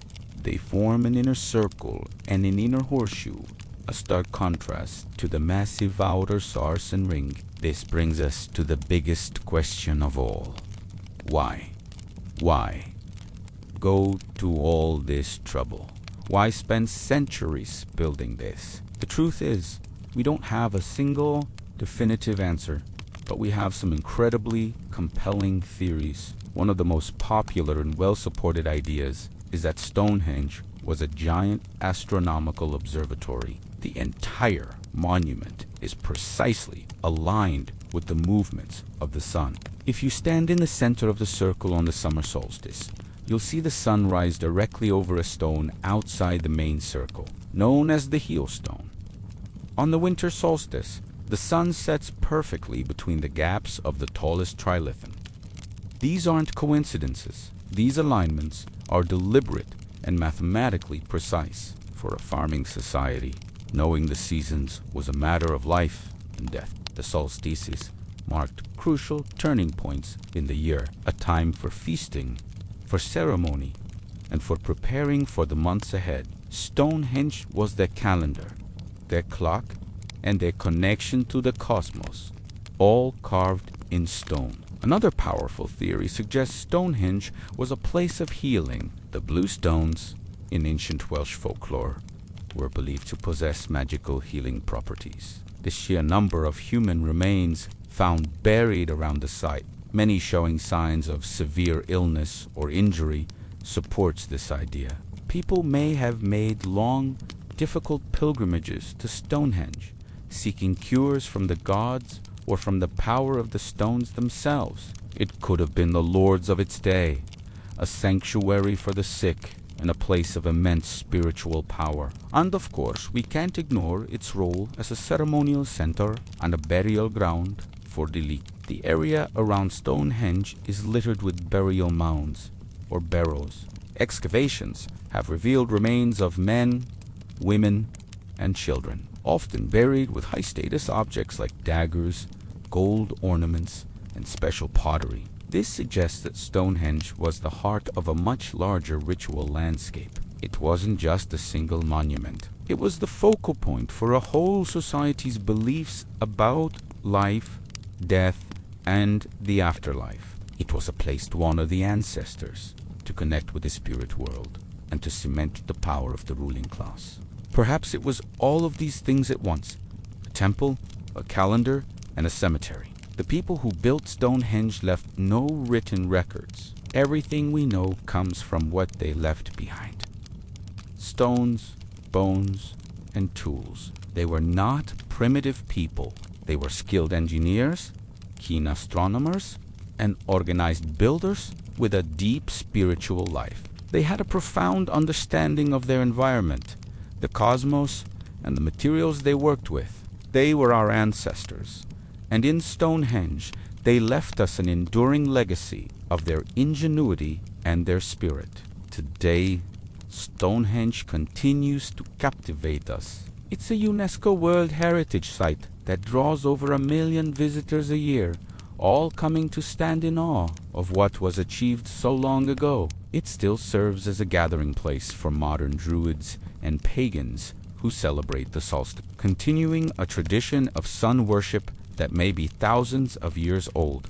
The story of Stonehenge is a reminder that some mysteries are not meant to be solved completely. Its silence is part of its power. It challenges us to look at a pile of stones and see not just a ruin, but a cathedral of the prehistoric world, a masterpiece of engineering, and a timeless monument to the human desire to understand our place in the universe. What do you think Stonehenge was for? Was it a temple to the sun, a healing center, or something else entirely we haven't even thought of? Let me know your theories down in the comments below. It's a conversation that has been going on for centuries, and it's one that will continue for centuries to come. Now, we're journeying back in time, not just centuries, but millennia. Our destination is a place that echoes with the dawn of civilization, a city that was once the beating heart of an ancient empire. We are going to the legendary city of Ur. Imagine a sprawling metropolis rising from the fertile plains of Mesopotamia, long before the pyramids of Giza were even conceived. Located near modern Nasiriyah in Iraq, Ur was one of the most powerful and influential cities of the Sumerian civilization, first settled around 3800 BCE. This wasn't just a collection of mud brick houses. It was a beacon of innovation, culture, and power in the ancient world. For centuries, it was a thriving hub of trade, religion, and governance, a true testament to human ingenuity. So, what made Ur so special? For starters, its location was prime real estate, situated near the mouth of the Euphrates River, where it met the Persian Gulf. Ur was a crucial maritime port. Goods from as far as the Indus Valley, Modornda, Pakistan, and India, and the shores of Africa flowed into its harbors. Think of it as the ancient equivalent of Singapore or Dubai, bustling crossroads connecting different worlds.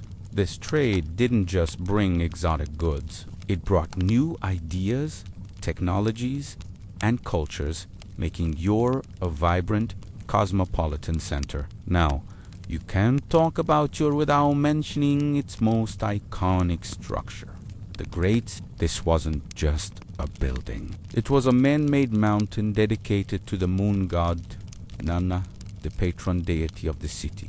Picture a massive, stepped pyramid with 3 enormous terraces, each smaller than the one below, reaching towards the heavens. A grand staircase led up to the top, where a shrine would have stood, a sacred space where the divine and the mortal could meet.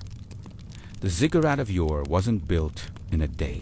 It was commissioned by King Yurnam, the founder of the powerful 3rd dynasty of Yore, around the 21st century BC. It was a monumental feat of engineering, built with millions of baked bricks. Interestingly, the builders used bitumen, a natural taras, mortar which helped waterproof the structure and has contributed to its remarkable preservation over 4,000 years. Standing before its remains today, you can still feel the sheer scale and ambition of its creators. It was a statement of power, a symbol of the king's devotion and the city's prosperity. But Yore was more than just a ziggurat and a port.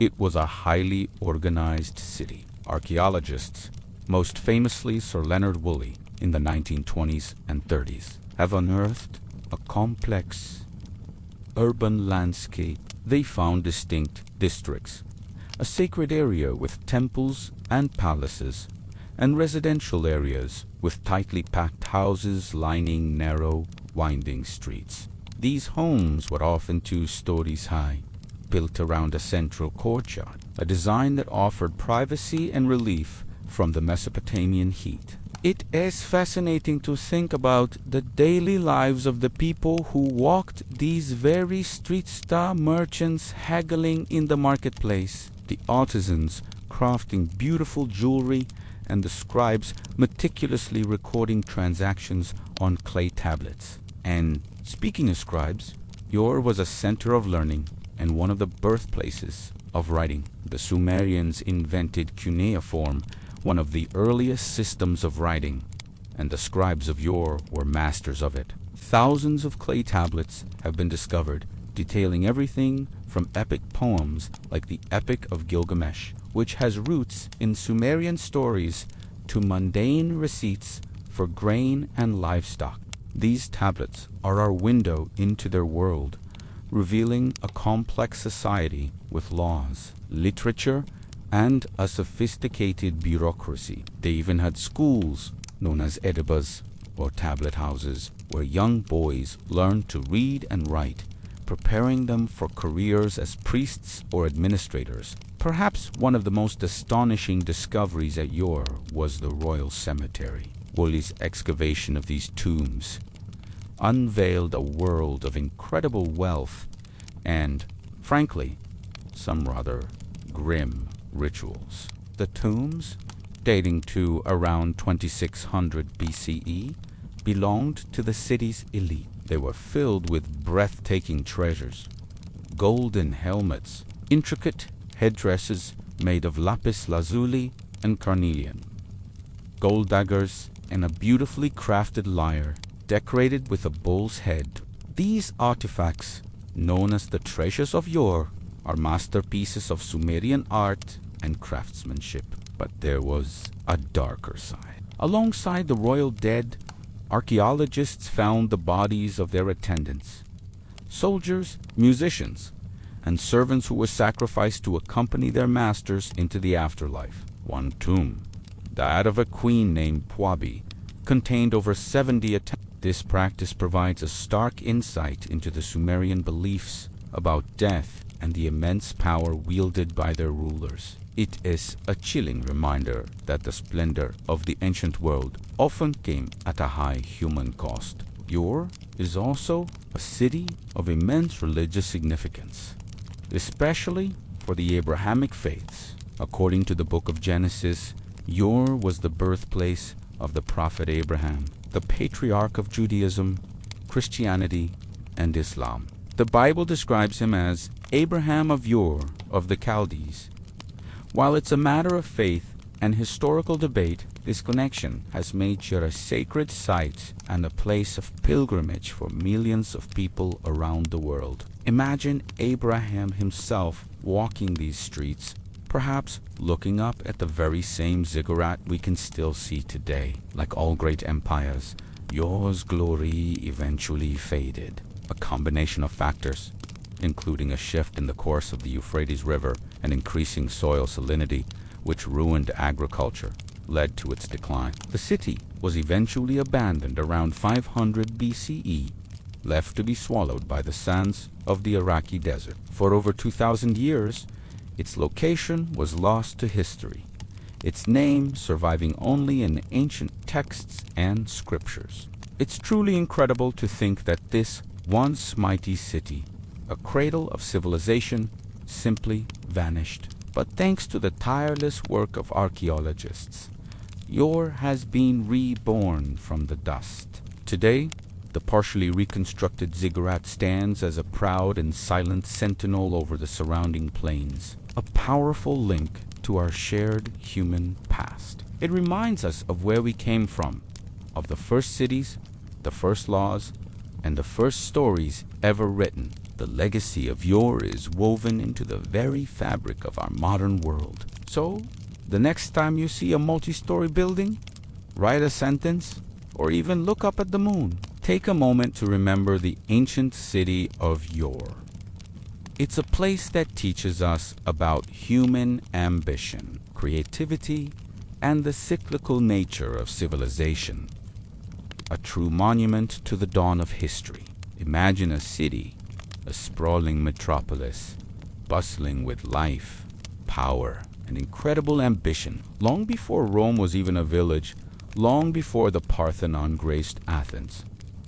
This isn't a fantasy. This was Memphis, the first capital of a unified Egypt, a city that for thousands of years was the beating heart of one of the world's greatest civilizations. We're journeying back in time over 5,000 years to walk the streets of this legendary lost capital. So, where was this incredible city? If you traveled just a short distance south of modern-day Cairo, near the village of Mighty Rahina, you're standing right on top of it. Around 3100 BCE, a legendary king known to us as Menes or accomplished the unthinkable.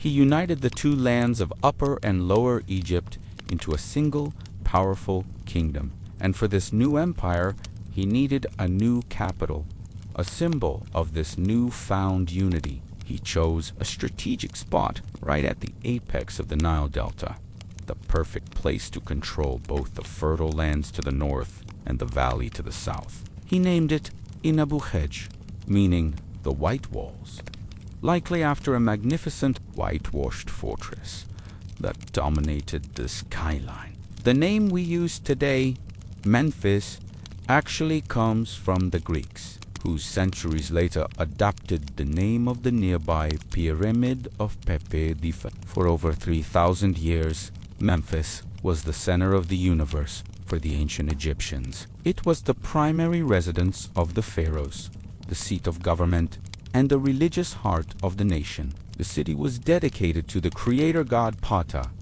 his consort Sekhmet, and their son Nef.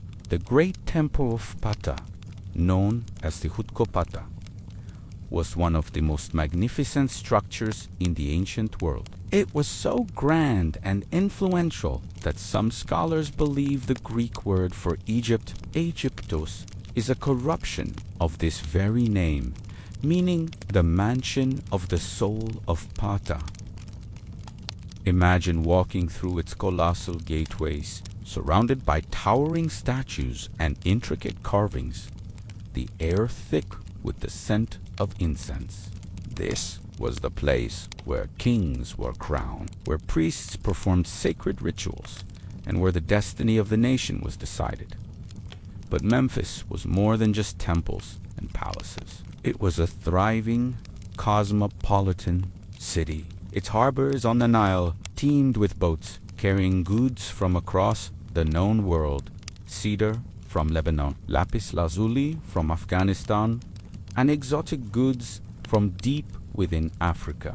Its workshops were legendary. The craftsmen of Memphis, considered to be under the special protection of the god Ptah, were the finest in the land. They were the masters who created the exquisite jewelry, the finely carved furniture, and the magnificent statues that filled the tombs of the pharaohs and the halls of the temples.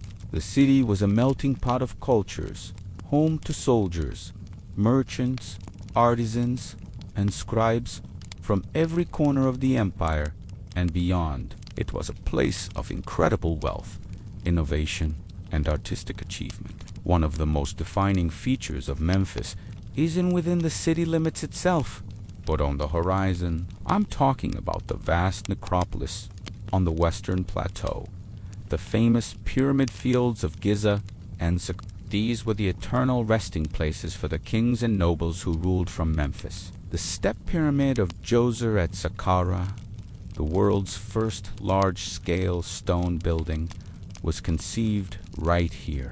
The Great Pyramid of Giza, the last surviving wonder of the ancient world, was built for a Memphite king, Khufu.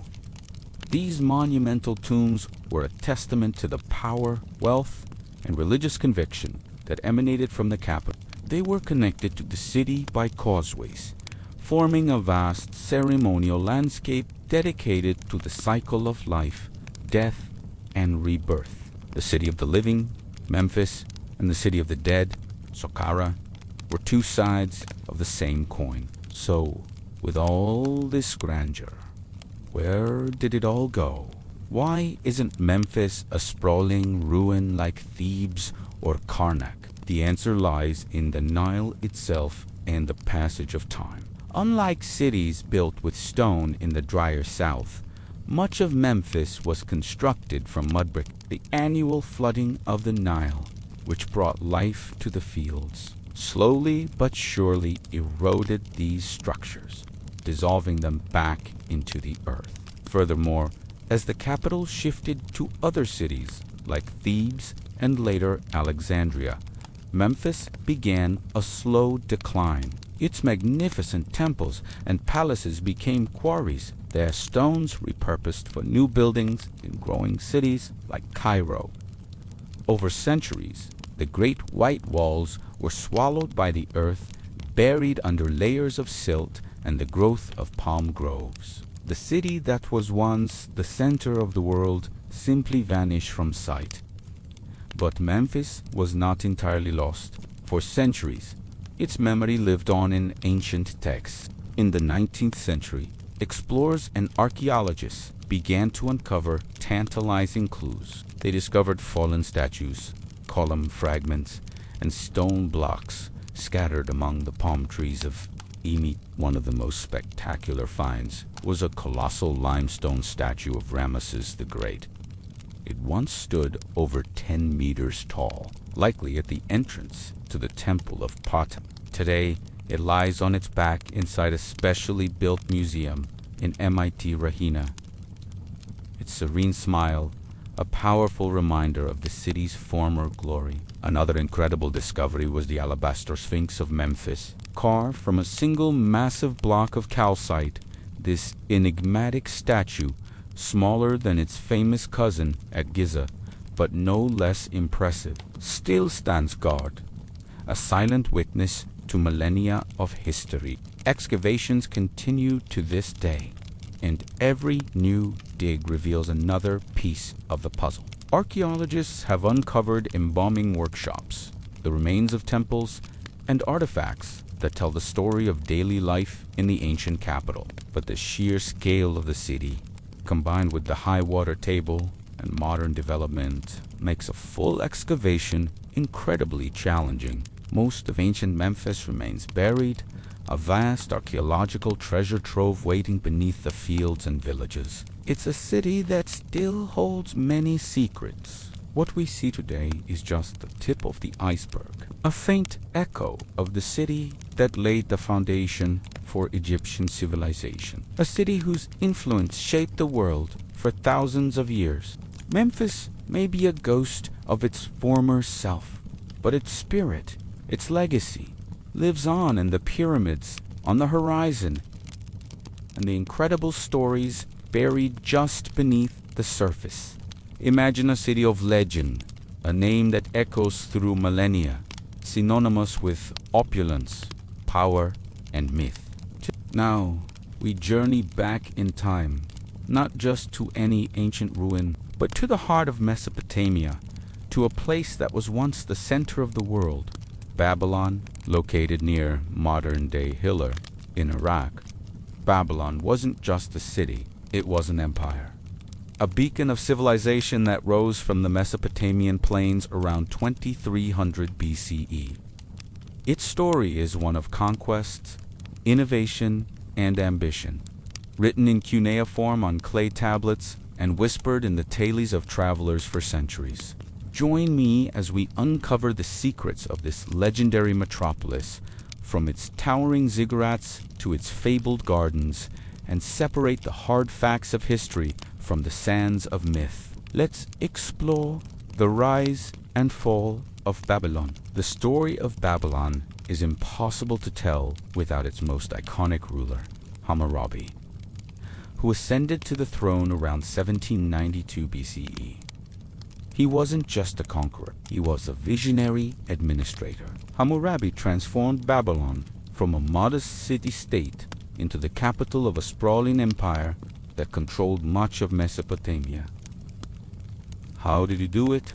Through a combination of brilliant military strategy and, perhaps more importantly, groundbreaking law. You've probably heard of the Code of Hammurabi, one of the oldest and most complete written legal codes ever discovered, inscribed on a massive stone stele. It laid out nearly 300 laws covering everything from property rights and trade to family law and professional conduct. This wasn't just a list of rules, it was a statement. It declared that justice, handed down from the gods and administered by the king, was the foundation of the kingdom. This principle of a unified public legal system was revolutionary and established a framework for societal order that would influence civilizations for thousands of years. Under Hammurabi, Babylon became a hub of stability and prosperity, a place where art, science, and literature could flourish. After Hammurabi's reign, Babylon experienced a long period of fluctuating fortunes, falling under the rule of various groups like the Kassites and Assyrians. But Babylon's golden age was yet to come. Fast forward to the 7th century BCE, and the rise of the Neo-Babylonian Empire under a new dynasty of Chaldean kings. This is the Babylon that truly captured the world's imagination, largely thanks to its most powerful and ambitious ruler, Nebuchadnezzar II. Reigning for over 40 years, Nebuchadnezzar II was a military genius who expanded his empire across the Near East. But his true legacy wasn't just in conquest. It was in construction. He was a master builder, driven by a vision to make Babylon the most magnificent city on earth. He embarked on an unprecedented building program, transforming the capital into an architectural marvel. He fortified the city with immense double walls, so thick that chariots could supposedly race on top of them. He built majestic temples, grand palaces, and the famous Ishtar Gate, a breathtaking cerulean blue structure adorned with images of lions, bulls, and dragons, symbolizing the gods. This was Babylon at its absolute peak, a dazzling metropolis that was the envy of the ancient world, a testament to Nebuchadnezzar's power and devotion to his city. Now, let us talk about the legend that has perhaps defined Babylon more than any other. The Hanging Gardens, described by ancient Greek historians as one of the 7 wonders of the ancient world. The gardens were said to be a mountain-like oasis of tiered terraces, lushed with trees, shrubs, and flowers, rising spectacularly in the middle of the flat, arid landscape. The story goes that Nebuchadnezzar II built this botanical marvel for his wife, Amytis, who was homesick for the green hills of her native media. It was supposedly a paradise on earth, with an ingenious system of pumps and screws lifting water from the Euphrates River to irrigate the highest terraces. It's a beautiful, romantic image, but here, the twist. There is no definitive archaeological evidence of the Hanging Gardens ever existing in Babylon. Babylonian texts, which are incredibly detailed about Nebuchadnezzar's other construction projects, never mention them. This has led some historians to wonder, were the gardens just a myth, a fantastical tale passed down and embellished by later writers? Or perhaps they were located in another city entirely, like Nineveh, and mistakenly attributed to Babylon. The mystery of the Hanging Gardens is a perfect example of how history and legend are often intertwined, leaving us to wonder what was real and what was the product of a powerful imagination. Another iconic story tied to Babylon is the Tower of Babel. According to the book of Genesis, humanity, united by a single language, migrated to the land of Shinar Babylonian, decided to build a city with a tower so high its top would reach the heavens.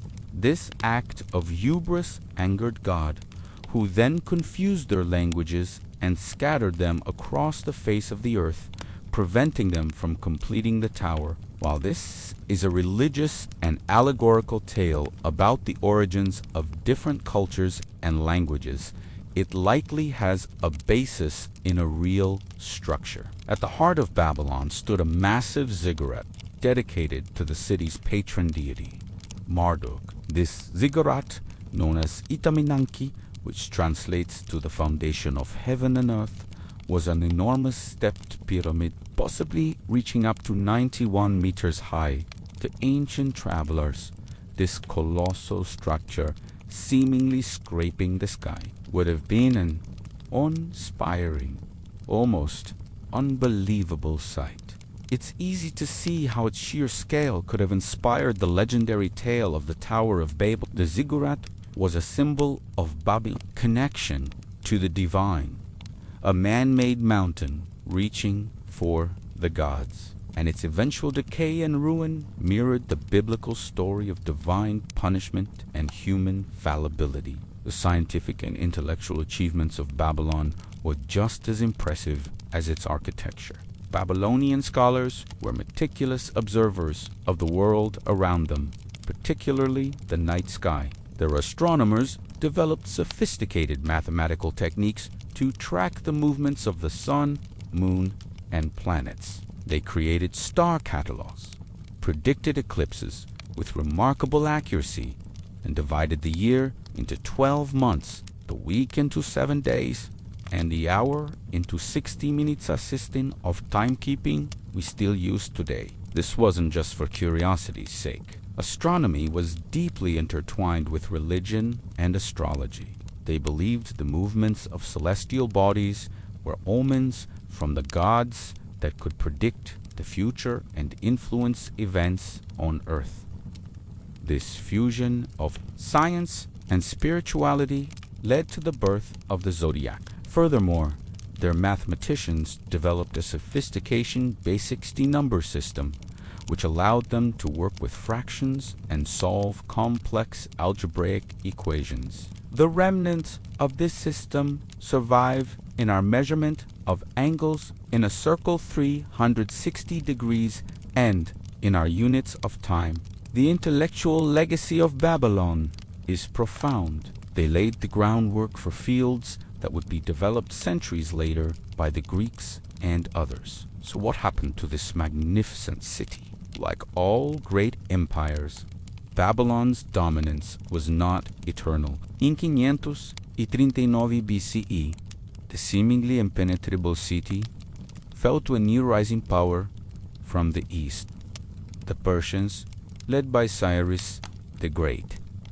The accounts of the city's fall are the Greek historian Herodotus tells a story of the Persians diverting the course of the Euphrates River, which flowed through the city, allowing their army to march into Babylon along the dry riverbed during a great feast. While the city was conquered, it was not destroyed. Cyrus respected its cultural and religious importance, and Babylon continued to be a major administrative and economic center within the Persian Empire. Later, when Alexander the Great conquered the Persian Empire in 331 BCE, he was so impressed by Babylon that he planned to make it the capital of his own vast empire. He even ordered the restoration of the ziggurat of Marduk. However, Alexander's premature death in Babylon in 323 BCE meant his grand plans for the city were never realized. In the centuries following Alexander's death, Babylon began a slow and irreversible decline. The political center of the region shifted to newly founded cities like Seleucia on the Tigris as trade routes changed and the political landscape evolved. Babylon's population dwindled. The great canals and irrigation systems that had made the land so fertile fell into disrepair, and the desert began to reclaim what it had lost. The once mighty walls crumbled. The grand temples were abandoned, and the bricks of its palaces were scavenged for new buildings elsewhere. The city that was once the center of the world slowly faded into obscurity, becoming a place of ruins and legends, its name living on more in stories than in reality. For centuries, its exact location was lost to the world, buried beneath mounds of earth in the Iraqi desert. It wasn't until the 19th century that European archaeologists, guided by ancient texts, rediscovered the lost city of Babylon. Excavations began, and slowly the city began to emerge from the sand. Archaeologists like Robert Koldewey painstakingly uncovered the foundations of massive structures. They unearthed the processional way, the grand avenue that led to the city center. They found the blue-glazed bricks of the Ishtar Gate, which were later meticulously reassembled and are now displayed in the Pergamon Museum in Berlin, offering a stunning glimpse of the city's former glory. These excavations confirmed the accounts of ancient writers and brought the physical reality of Babylon back to life. Today, the ruins of Babylon are a UNESCO World Heritage Site, a powerful and poignant reminder of a civilization that shaped human history. Standing among these ruins, you can feel the weight of millennia, a testament to both the incredible ambition of humanity and the inevitable passage of time. From Hammurabi's code to Nebuchadnezzar's wonders, from groundbreaking astronomy to the myths that have captivated us for ages, Babylon's legacy is immense. It was a city of law, science, art, and ambition. It shows us how a civilization can rise to unimaginable heights and how, eventually, even the mightiest empires turn to dust. But the ideas and stories born in Babylon have never truly disappeared. They are woven into the fabric of our own world, in the way we tell time, in our legal traditions, and in the enduring power of its legends. The story of Babylon is a timeless epic of human achievement and the eternal cycle of rise and fall. Imagine a city bustling with life, music, and grand ceremonies rising from the desert sands of Peru. Now, picture this happening over 4,600 years ago, at the same time the Great Pyramids were being built in Egypt. This isn't a fantasy. This is the story of Cairo, the oldest known city in the Americas and one of the most mysterious cradles of civilization on Earth. Now, we're journeying to the Soup Valley of Peru, about 200 kilometers north of Lima, to uncover the secrets of a truly ancient metropolis. Forget what you thought you knew about the beginnings of civilization in the Americas. Before the Incas, before the Maya, there was Cairo. For decades, the story of the Americas was thought to begin much later than the civilizations of Mesopotamia, Egypt, India, and China. But the discovery of Cairo completely rewrote our history books. In the 1990s, archaeologist Ruth Shady and her team began excavating a series of unassuming mounds in the arid Soup Valley. What they unearthed was breathtaking. A vast, complex urban center spread over 150 acres. This was Cairo, a city that flourished around 2600 BCE and thrived for nearly 1,000 years. Its scale is just staggering. We're talking about a city with monumental architecture, including 6 large pyramid-like structures, sunken circular plazas, temples, and residential complexes. The largest of these, the Pyramide Meyer, stands an impressive 60 feet high and covers an area nearly the size of 4 football fields. Think about the level of social organization, planning, and sheer manpower required to build something like that, all without the wheel, without metal tools, and without draft animals. It's simply mind-boggling. So, who were the people of Cairo? What was their society like? The archaeological evidence paints a picture of a peaceful, highly organized, and sophisticated culture. Unlike many other ancient civilizations, archaeologists have found no signs of warfare at Cairo, no defensive walls, no weapons, no mutilated bodies. Instead, they found evidence of a society deeply connected to ceremony, astronomy, and, surprisingly, music. One of the most fascinating discoveries was a collection of 32 flutes, beautifully crafted from condor and pelican bones, found buried in the main temple. Can you imagine the sound of these flutes echoing through the sunken plazas during a sacred ritual under a sky full of stars? It suggests that music and religious festivals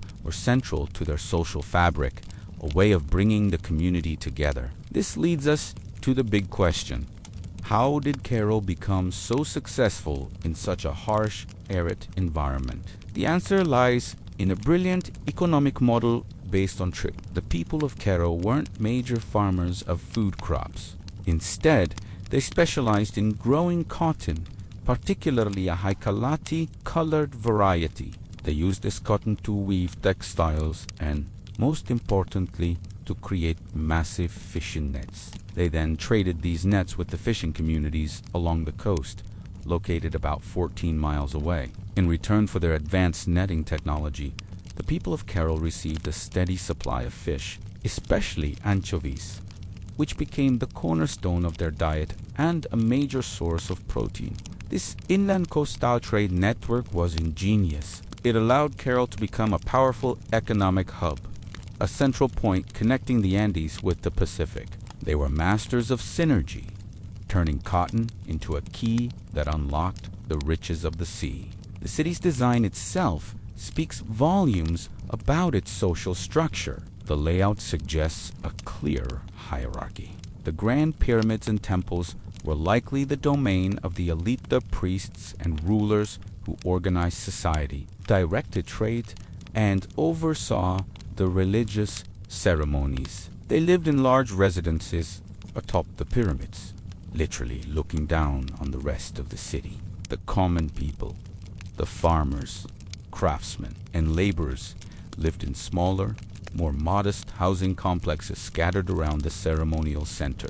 The sunken circular plazas found in front of the major pyramids were likely public spaces for gatherings and rituals, places where the entire community could come together and reinforce their shared identity and beliefs. This careful urban planning shows a deep understanding of social engineering, designed to maintain order and cohesion in a large population. What's also incredible is the scientific knowledge the Cairo civilization possessed. They had a sophisticated understanding of engineering and architecture, using something called shikras, woven reed bags filled with stones, a sort of seismic-resistant foundation for their massive structures. This technology allowed their pyramids to withstand earthquakes, a common threat in this region, for millennia. They also appear to have used a complex record-keeping system. While they had no writing as we know it, Archaeologists have found kapuzer engements of knotted strings used by later Andean civilizations like the Inca to record information. The discovery of quipus at Cairo pushes back the timeline for this technology by thousands of years, suggesting it was a foundational tool for managing this complex society. This wasn't a primitive settlement, it was a powerhouse of innovation and knowledge. So, what happened to Cairo?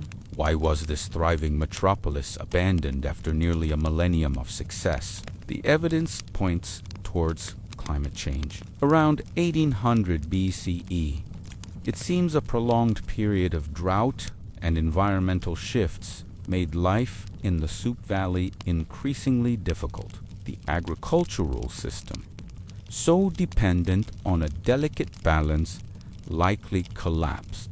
The river that was their lifeblood may have dried up, and the desert began to reclaim the land. Without the resources to support its large population, the city was gradually abandoned, its people likely dispersed, carrying their knowledge and culture with them, planting the seeds for later Andean civilizations. The Great Pyramids fell silent, the music stopped, and the city was slowly buried by sand, its memory fading into legend for nearly 4,000 years. The rediscovery of Cairo is not just about finding another old ruin. It fundamentally changes our understanding of human history. It proves that a monumental civilization, a cradle of culture on par with those in the Old World, arose independently in the Americas. It was a civilization built not on war, but on trade, music, and a deep spiritual connection to the cosmos. Cairo is a testament to human ingenuity and our ability to create complex, thriving societies in even the most challenging of environments. It stands as a silent, sandy reminder of a lost world, a world we are only just beginning to understand. Its story is a powerful lesson from the past, reminding us of the fragility of civilization in the face of environmental change.